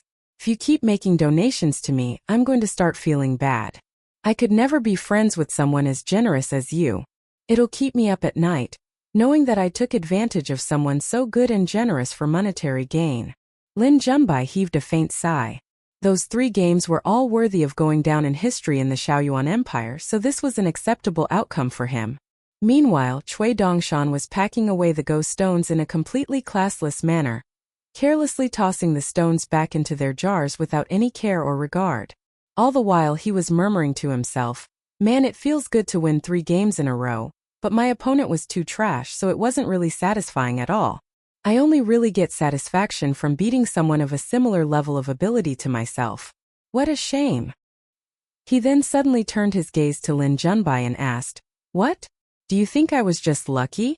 In that case, let's play another game, but we'll switch things up a little. What do you say? This time we're going to play a game that tests both our Go skills and our luck. Actually, I'll go as far as to say that it'll purely be a game of luck. You may not ever get another chance to play a game like this for as long as you live. Because it's going to be a game of pure luck, we're not going to bet any money or anything else on it. What do you propose?" Lin Junbai asked. "You decide the outcome of this game," Cui Dongshan said with a smile. "You tell Sword Immortal Kuxia your predicted outcome in advance, and if you predict correctly, then you win regardless of whether I win or lose. As I said, it's going to be a game of pure luck. Do you dare to play?" Lin Junbai was very amused. "Setting aside our respective Go abilities, I have faith in Sword Immortal Kuxia's character, and your integrity as a gambler," Cui Dongshan said with a smile. "I don't want to play a game like that," Lin Junbai refused with a shake of his head. "You're right, it's still a little boring, isn't it?" Cui Dongshan mused. "How about this then? Let's take the 3rd position out of the iridescent cloud Go manual that you've studied so extensively. In that game, only 56 moves were played before one side resigned. How about we play out the rest of the game from the final position? You can play from the side of the White Emperor City Lord, while I'll play from the side of his opponent, who resigned. What do you think? Just say yes. Look at Sword Immortal Kuxia. He's dying to get in on the action." Lin Junbai didn't know what to say. In his eyes, Cui Dongshan was undoubtedly insane. The iridescent cloud Go manual was considered to be the most sacred Go manual under the heavens, because all of the games that it contained were played by the undisputed #1 Go player in all the worlds. Furthermore, if his opponent were to leave White Emperor City, then he would also be considered invincible everywhere else. The final position of the 3rd game in the Go manual had already been studied in extraordinary detail by countless Go players, including even Lin Junbai's master, and the timing of Cui Chan's resignation alone, which had come not a move too late or too soon, made him worthy of the title of the 2nd-best Go player under the heavens. "I'm going to have to refuse," Lin Junbai said with a shake of his head. "As Go players, we shouldn't insult such a sacred game." "You think you have what it takes to insult the iridescent cloud Go manual?" Cui Dongshan sneered. "You truly believe that your Go ability allows for that? Those 2 players may have been able to see the outcome after just 56 moves. But are you telling me that you know exactly what they were thinking and have calculated every single variation just as they have? If we continue from the final position, do you really think you have what it takes to protect the White Emperor City Lord's advantage? What gives you the confidence to say that when you've already lost 3 games in a row? I'll play out the position with you, but I'm not going to tell Sword Immortal Kuxia the outcome in advance," Lin Junbai declared. "All right, in that case, let's make another bet," Cui Dongshan said with a smile. "If I win this game, then for the next game, you have to tell Sword Immortal Kuxia your predicted outcome in advance." "We'll talk about that after you've won," Lin Junbai scoffed. Cui Dongshan was happy to oblige. All the while, Sword Immortal Kuxia was looking on with a concerned expression. All of the other young swordsmen, including Jian Zhenmeng, who wasn't even interested in Go in the slightest, were eager to see the outcome of this game. "Everyone else leave," Cui Dongshan suddenly demanded. "None of you are worthy of seeing this game. If you insist on watching, then each of you will have to pay me a grain rain coin." "I'll watch," Zhu Mei immediately declared. "I'll pay for Big Sister you as well." Cui Dongshan immediately put on an offended expression and exclaimed, "Is that meant to be some type of joke? If you're a friend of Big Sister Yu's, then you're a friend of mine. I can't accept money from you. What do you take me for, some shameless beggar?" Many of the young swordsmen present were actually willing to pay the fee, but Kuxia chased all of them away without giving them the option to stay. In the end, the only 2 left were Yu Juanfu and Zhuamai. An hour later, Lin Junbai was in the midst of a long think. He had somehow been dealt a heavy blow on the upper right corner of the board. Only 36 moves had been played from the final position on the Go manual, and the position was already completely lost, yet Lin Junbai was unwilling to come to terms with his defeat.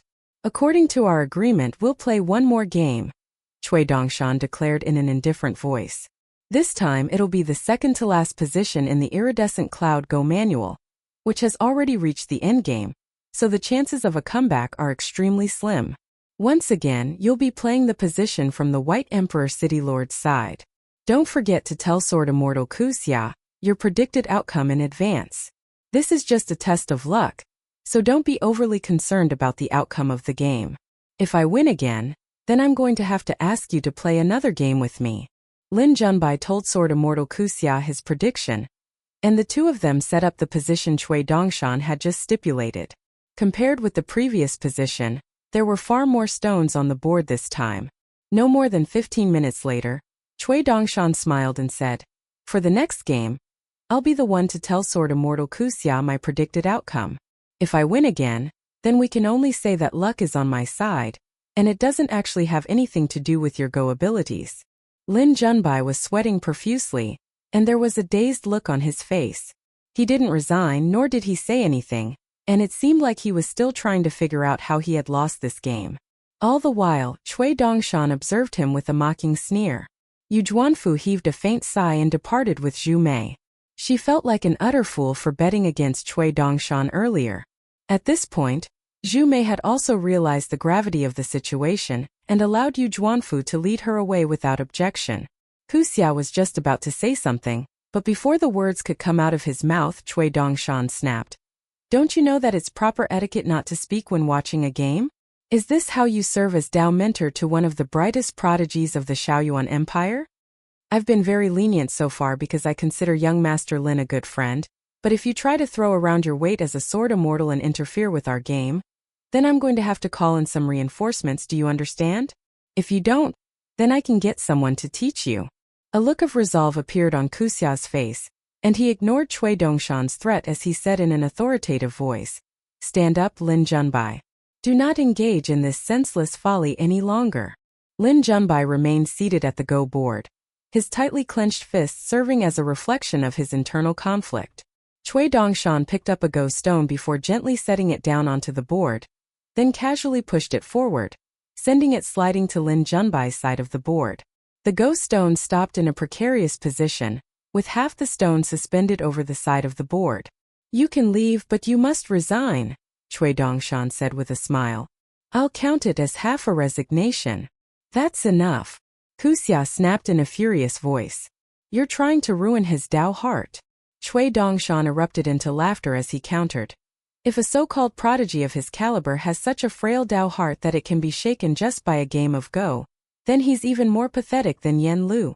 Are you trying to make me laugh to death so Lin Junbai can win by default? If I resign without making a move, then it'll only count as half a resignation?" Lin Junbai asked in a trembling voice. "Of course," Cui Dongshan replied with a nod. "However, that's only on the condition that you never touch a Go board or Go stones again for as long as you live." Sweat was beginning to pour down Lin Junbai's face at this point. Cui Dongshan yawned with a bored expression, but didn't try to rush Lin Junbai into making a decision. The positions in the iridescent cloud Go manual had been studied to death, but no one knew what type of unfathomable mental warfare had taken place between the two players who had played those legendary games. Your understanding of the positions in the iridescent cloud Go manual can't even be deemed surface level, yet you think you know the positions inside out? Don't make me laugh. How many copies of works of my teacher's teacher are left in your Shaoyuan Empire right now? Cui Dongshan asked in a casual conversational tone. "I dare say not even a single one, right? That's nothing to get mad over. After all, my teacher's teacher lost a bet, so he has to accept the consequences. However, I do recall one other minor thing. One of the people who went all the way to the Confucian temple to smash the deity statue that had been thrown out was a scholar from your Shaoyuan Empire, right? I heard that after he returned home, he went on to have a stellar political career. He's also a friend and mentor of yours, right? What was his name again?" Ah yes, it was the very same Mr. Lu Shi who wrote that worthless Go manual currently sitting at the foot of the city wall, wasn't it? Sword Immortal Kuxia's expression changed slightly at this revelation, and he didn't dare to try to intervene any further. Even as a native unpolished jade tier swordsman of the Sword Chi Great Wall, Miyu didn't dare to move even a single inch in the presence of that man, and in this moment Kuxia felt just as trapped and paralyzed. However, Lin Junbai's cultivation base was too low, and he was so distraught that he wasn't even aware of the awkward situation that he had found himself in. You thought you actually had a chance against me? Cui Dongshan sneered at Lin Junbai. From now on, for each game that I win, I'm going to force you to play another against me, and even if I only take a single lesser heat coin from you each time, I can make you lose your entire cultivation future and even half the Shaoyuan Empire. I can put you in a position where you want nothing more than to accept the embrace of death and regret that you were ever born. You think you have a choice in whether you want to continue playing against me? Do you even know who you're playing against? Back at the Ning Manor, Chao Qinglang encountered Pei Qian in the walkway. Pei Qian wanted to say something but was rather hesitant. Chao Qinglang pointed at his own heart, then waved a hand at her with a smile. Pei Qian remained silent. I have a carving knife. How about I engrave a seal for you as a gift? Chao Qinglang offered with a smile. Pei Qian stormed away in a disgruntled fit. On this day, Cui Dongshan snuck into the Ning Manor through the front gate, only to be confronted by a smiling Nalin Yeshing. What's going on, brother Dongshan? Why were you sneaking around like a thief? A frustrated look appeared on Cui Dongshan's face as he sighed. I went to the top of the city walls to try and make some money, but I barely have anything to show for it, so I'm too ashamed to see my teacher. Nalin Yeshing didn't know who Cui Dongshan had just scammed, but he felt very sorry for them, nevertheless. Right as Nalin Yeshing was about to leave, Cui Dongshan suddenly smiled and offered, "Let's go have a drink together." Nalin Yeshing immediately wanted to refuse, not wishing to spend any more time than necessary with Cui Dongshan, but the meaningful look in the latter's eyes made him reconsider. The two of them made their way together to Nalin Yeshing's residence, and Cui Dongshan pulled out 2 flagons of wine, but Nalin Yeshing was really hoping that they would drink the wine that he had specially prepared for an occasion like this one. However, almost as soon as Cui Dongshan began speaking, Nalin Yeshing immediately decided against playing his little tricks. The matters that Cui Dongshan spoke of were of extreme importance to him. Essentially, Cui Dongshan had laid out the direction that Nalin Yeshing should pursue in his future cultivation in the wake of his fall to the unpolished jade tier. And that wasn't all. Before long, the sound of door knocking rang out. It was the golden core tier swordsman Cui Wei, who was an unofficial disciple of Nalin Yeshing. After closing the door, Cui Wei extended a deep bow in silence. Nalin Yeshing stood up to leave, but Cui Dongshan encouraged him to stay. He then turned to Cui Wei and asked, "Do you want to make another breakthrough then likely lose your life here? Or go to the majestic world with me and cling to your life there? In the short term you'll feel thankful for your decision, but I'm certain that someday your conscience is going to come back to bite you." Cui Wei remained bowed as he replied, "I wish to go with you to the eastern treasured vile continent. If I have any future regrets, then so be it." "All right, you can come with me, but I want to hear your reason," Cui Dongshan said with a smile. "Rest assured, regardless of whether I approve or not, I'm not going to change my mind or make things difficult for you." Cui Wei was silent for a moment then said, "I just don't understand why I have to die here. If I can live, then why wouldn't I live?" Nalin Yeshing heaved a forlorn sigh. Last time he had flown into a rage and almost killed Cui Wei on the spot, but this time there was only a sense of resignation. "That's a good question," Cui Dongshan replied with a nod. "Once you reach the majestic world, you can ask yourself that question again. For now you can go. You've done well all these years." Cui Wei didn't immediately leave. Instead, he fell to his knees, then kowtowed thrice to Nalin Yeshing and said, "You've never accepted me as your disciple, but you will always be my one and only master. Once I leave this place I won't be returning. Please look after yourself, master." Nalin Yeshing took a sip of wine out of his bowl, then nodded and said, "Seeing as you've made the decision to go to the majestic world, make sure you don't go throwing your life away. Cherish the opportunity and live for as long as you can." Cui Wei departed. Cui Dongshan also left Nalin Yeshing's residence shortly thereafter, leaving Nalan yeshing to drink by his lonesome self. That day at around dusk, Qi Jinglong visited the Ning Manor with Bai Shou, who was fully prepared to die. However, to his utter surprise and elation, he was informed that Pei Qian was currently resting in bed after sparring with a certain Granny Bai. However, after a fleeting moment of joy, Bai Shou couldn't help but grow a little concerned. After all, Pei Qian was still just a girl. What if the hard training as a martial artist was too much for her to bear? After asking for some directions, he paid a visit to Pei Qian's residence. Of course, he didn't dare to knock on the door. Instead, all he did was stroll around outside. As for Qi Jinglong, he had gone to visit Chen Pingan, but there were 3 people in the room, namely Chen Pingan, Qi Jinglong, and Cui Dongshan. Each of them pulled out a book. The information in Chen Pingan's book was the most diverse, while Cui Dongshan's book was the thickest of the 3, and all the information it contained came from spies Cui Chan had planted on the Sword Qi Great Wall and Stalactite Mountain. There weren't many such spies, but they were all very capable. Some of the information was newly obtained, but most of it came from the Great Li Empire's most highly confidential archives. Of course, Cui Dongshan had also explored the city himself not long ago, not because he wanted to try and see if he could spot any details that others had missed. He had never regarded himself as some immortal who possessed unmatched attention to detail, so the point of the exercise was just to see the city for himself.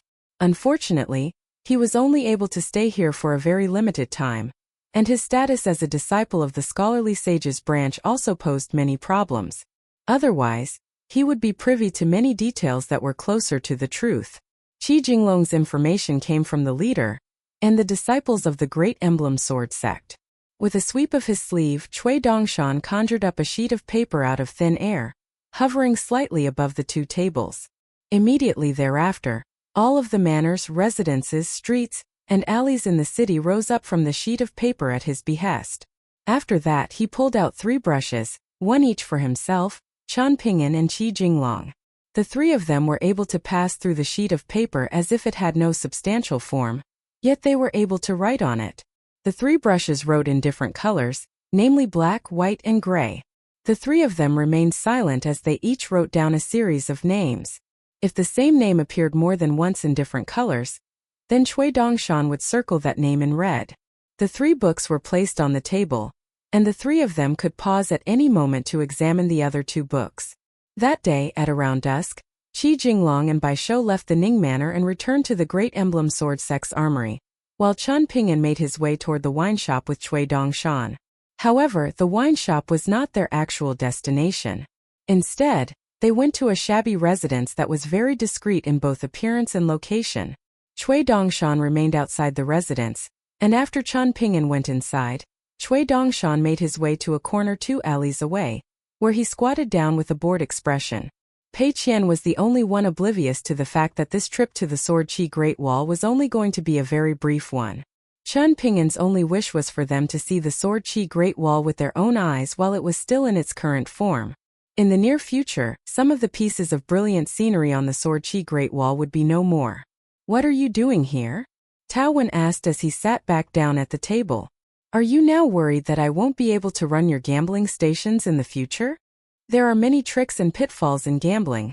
Those incompetent gamblers should know better than to try and bet against me," Chen Pingan replied with a smile. "Don't forget your promise to me, Chen Pingan," Tao Wen reminded.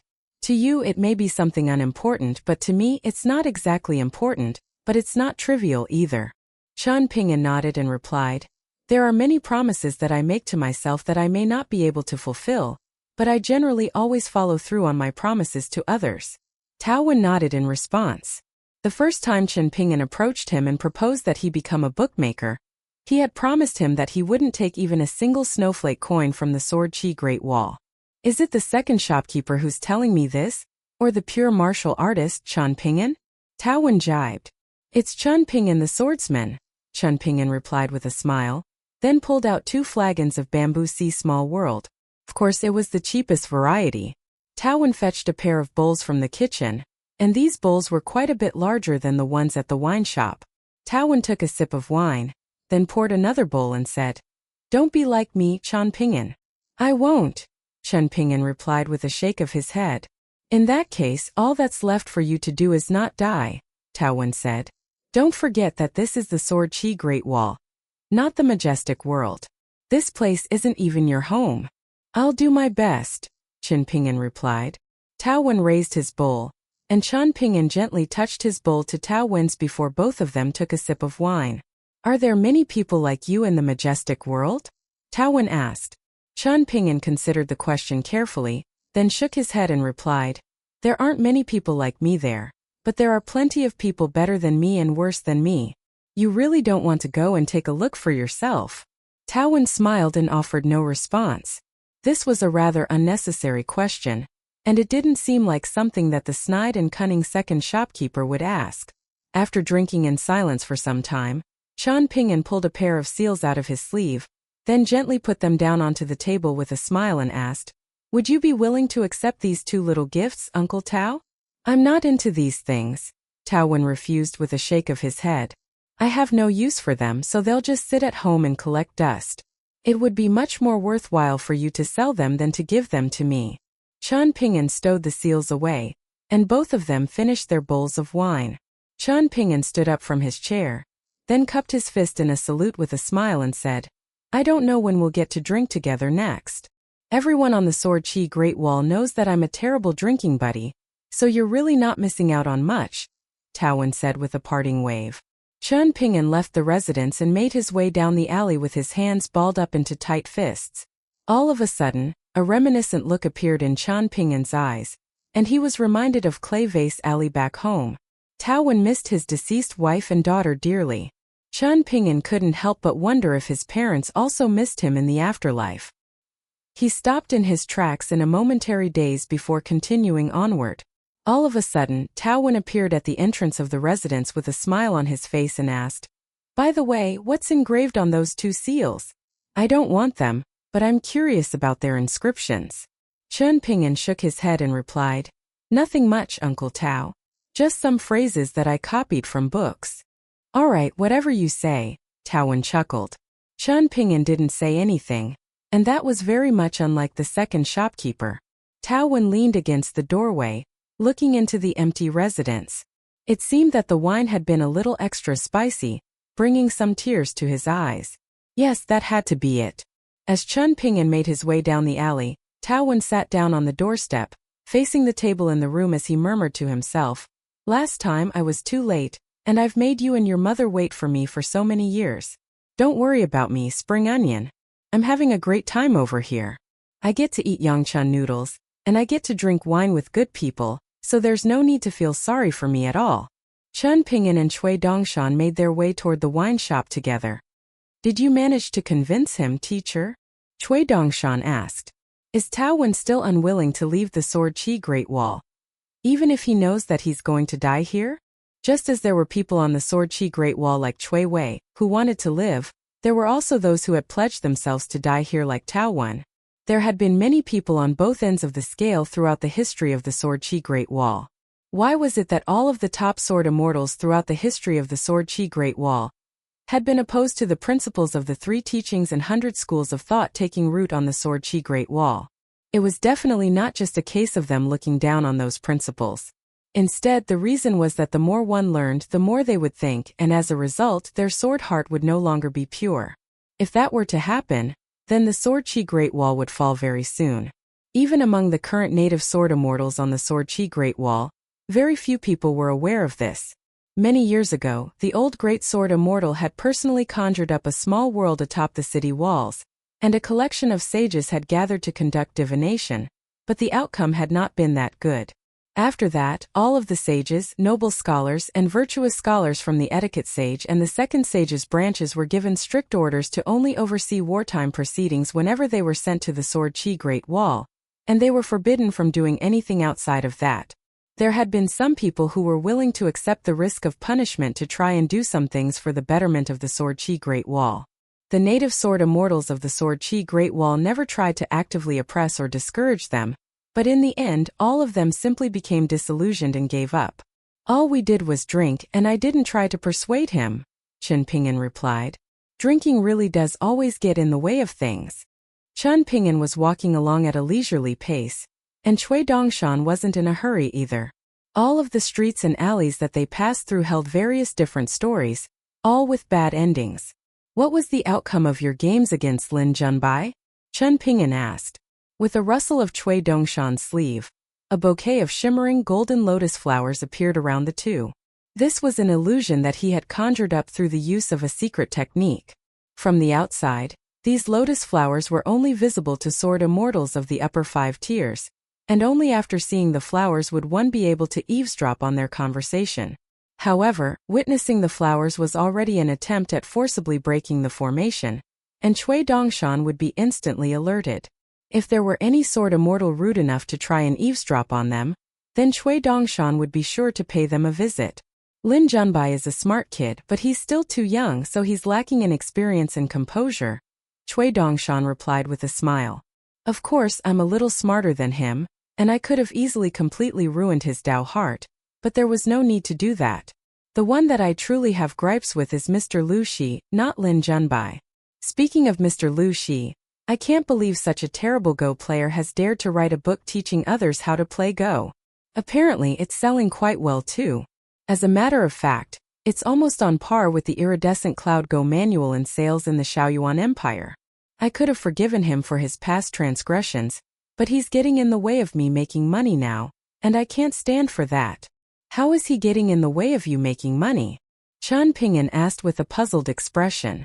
With the exception of a small number of circumstances, I receive some royalties for every single copy of the iridescent Cloud Go manual that's sold in the majestic world, Cui Dongshan revealed in an embarrassed manner. This wasn't an arrangement made by White Emperor City. Instead, all of the immortal publishers made this decision on their own for their safety. Of course, I did drop some subtle hints here and there. The White Emperor City Lord is not so petty to be bothered by such things, but his subordinates may not be so gracious, and there's no telling what they could do if they feel slighted, so it's much better to be safe than sorry. Besides, this gives them an excuse to give money to White Emperor City, and that's an opportunity that many people would jump on. You better be the one to pay for our drinks later. Chen Pingan scoffed with a combination of amusement and exasperation on his face. You're such a shady businessman. You need to drink a few jars of bamboo sea small world wine to cleanse your heart. Cui Dongshan immediately agreed, and he complained that the wine was too cheap, the Yangchun noodles were too delicious, and the wine shop could be making much more money than it currently was. So what happened with Lin Junbai in the end? Chen Pingan asked. I taught him a lesson, and he was so enlightened by my earnest teachings that he happily agreed to become my pawn, Cui Dongshan replied with a smile. Rest assured, I haven't altered his Dao heart in the slightest. If anything, I've only affirmed his Dao heart and mental fortitude. He can learn much more from me than he can from his current teacher. He bears the fortune of the entire Shaoyuan Empire, so he's definitely destined for great things, but his teacher is holding him back.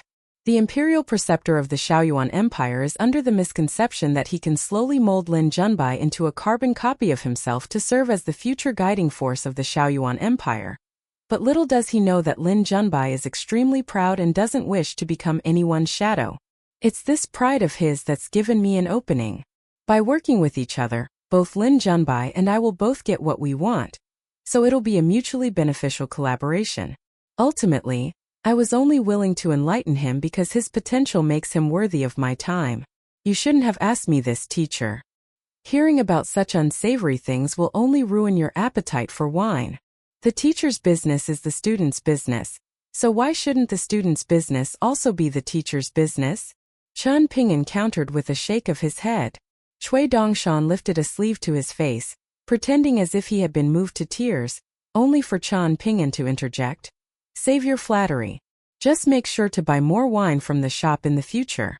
By the way, Yu Juanfu is quite a decent person, so don't screw her over. This may not necessarily be a good thing for the Yu clan, but at the very least it's definitely not a bad thing either, Cui Dongshan replied with a smile. I've always been on decent terms with the patriarch of the Yu clan, so I bear no ill will toward her. Clearly, the Yu clan has to have played a part in molding her into someone that even you think rather highly of. As for the academic culture of the Shaoyuan Empire, that follows a similar principle. To pick a fine pig, you need to first look for a fine pen. As long as you look at the majority and not at outliers, you won't be led astray. Chen Pingan was silent for a moment, then turned to Cui Dongshan with a smile and said, "Having a student like you by my side is very reassuring. It's just a shame that I can't be with you all the time to take more of a load off your shoulders, teacher," Cui Dongshan lamented. "It's fine," Chen Pingan replied. "Make sure to keep an eye on Pei Qian and Chao Qinglong's mental state and cultivation. I know I'm placing a lot of responsibility on you, but that's what you get for being so capable. Even if you feel disgruntled, I'm going to pretend not to notice. Fundamentally speaking, there's nothing under the heavens that truly worth feeling disgruntled over," Cui Dongshan said with a smile. "Only those with insufficient mental cultivation are quick to anger and complain." "Are you trying to teach your teacher a life lesson?" Chen Pingan asked. "Of course not, teacher. I would never," Cui Dongshan wailed. "Manipulating the hearts of others is a game akin to playing with fire, so make sure to be careful," Chen Pingan warned. "You must prioritize your own safety first if you wish to protect others over the long term."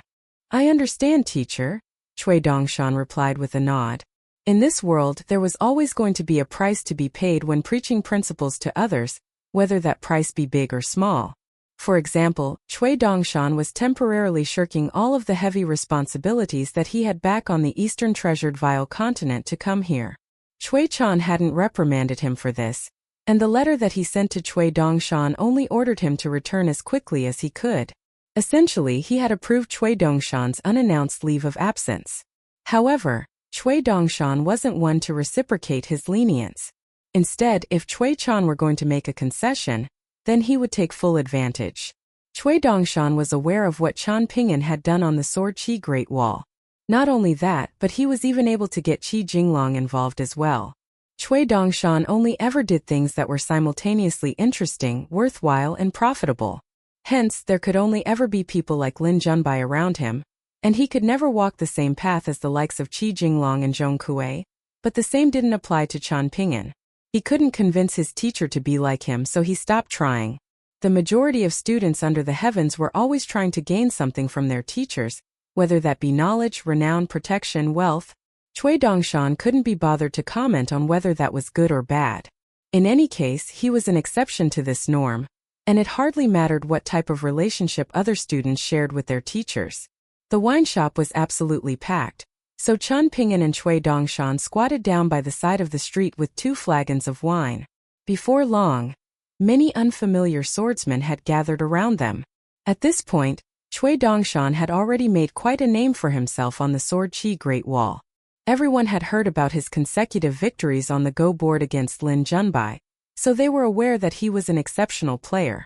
All of the native sword immortals who were also Go players themselves proclaimed that Cui Dongshan was most definitely unmatched in the game on the Sword Qi Great Wall.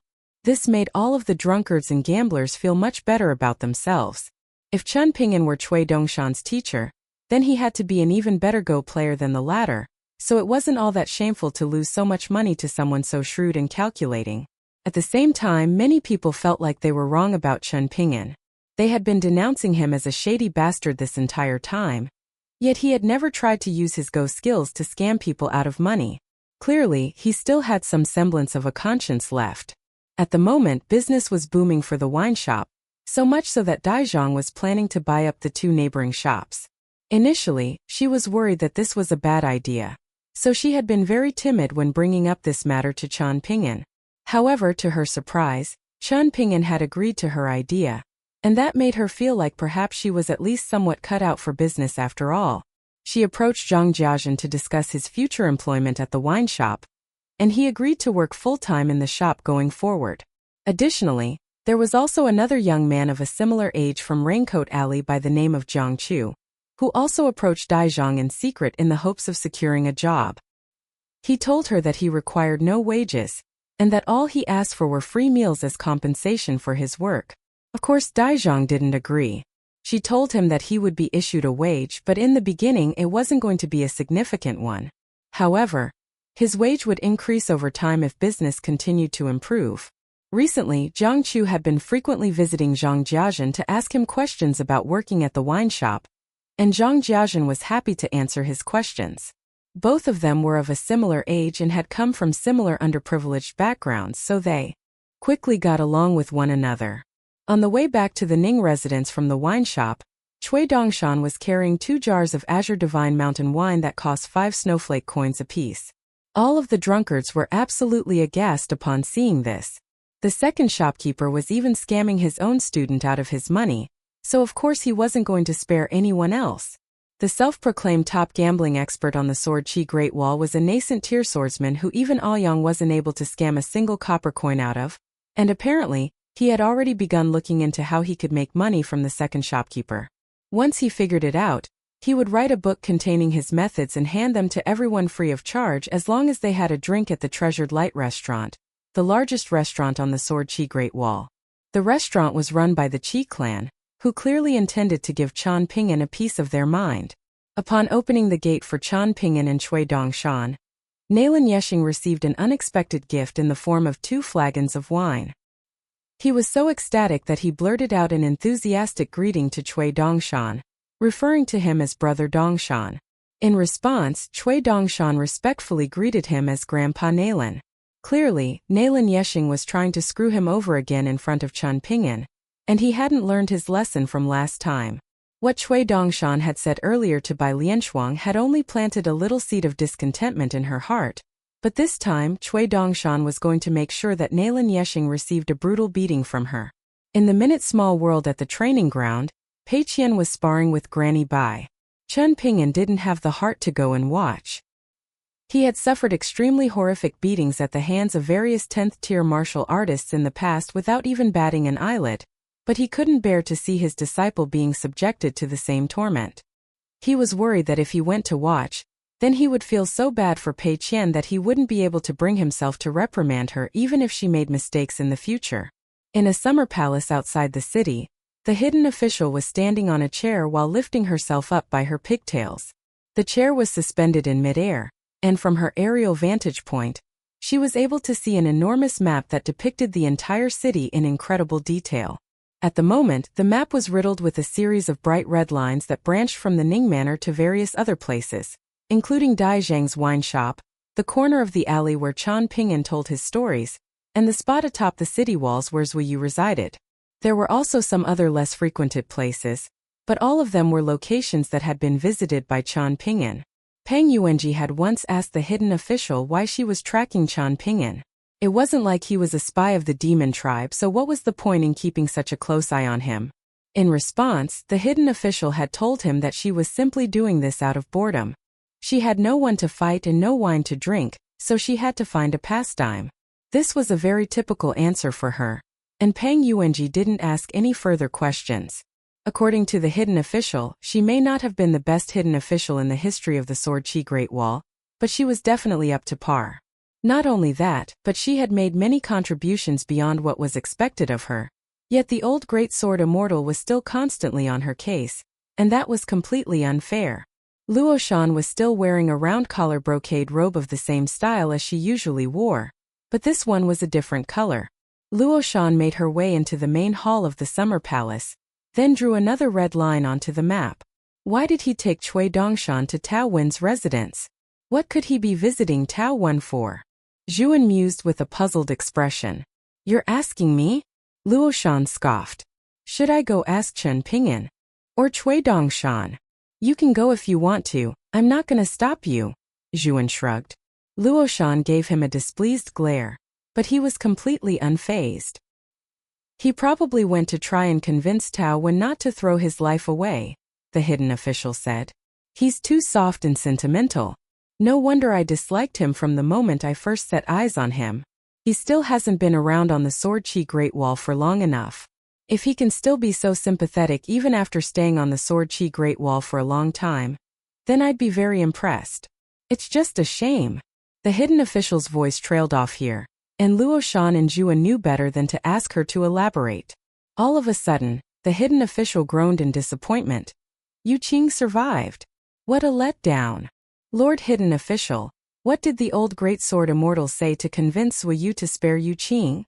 Zhuan asked in a curious manner. The hidden official extended a hand toward him, and he immediately tossed her a flagon of the finest immortal wine from the Treasured Light restaurant. The hidden official tucked the flagon of wine up her sleeve then said, He probably told Zuyu that all of his junior brothers and junior nephews were watching, and that it was already embarrassing enough that he still hadn't managed to kill Yu Qing even after so many attacks, so he may as well spare Yu Qing to save himself from further embarrassment. Luo Shan and Zhu An exchanged skeptical glances with one another. This was not a very convincing answer at all. The hidden official jumped onto the armrest of the chair so that she could look down at the map from an even higher vantage point, then murmured to herself, "There are a few too many people who are about to die, but there are quite a few who are going to live as well, so what does it matter? In 100 years from now, who's going to remember what Tao Wan and Chen Pingan have done?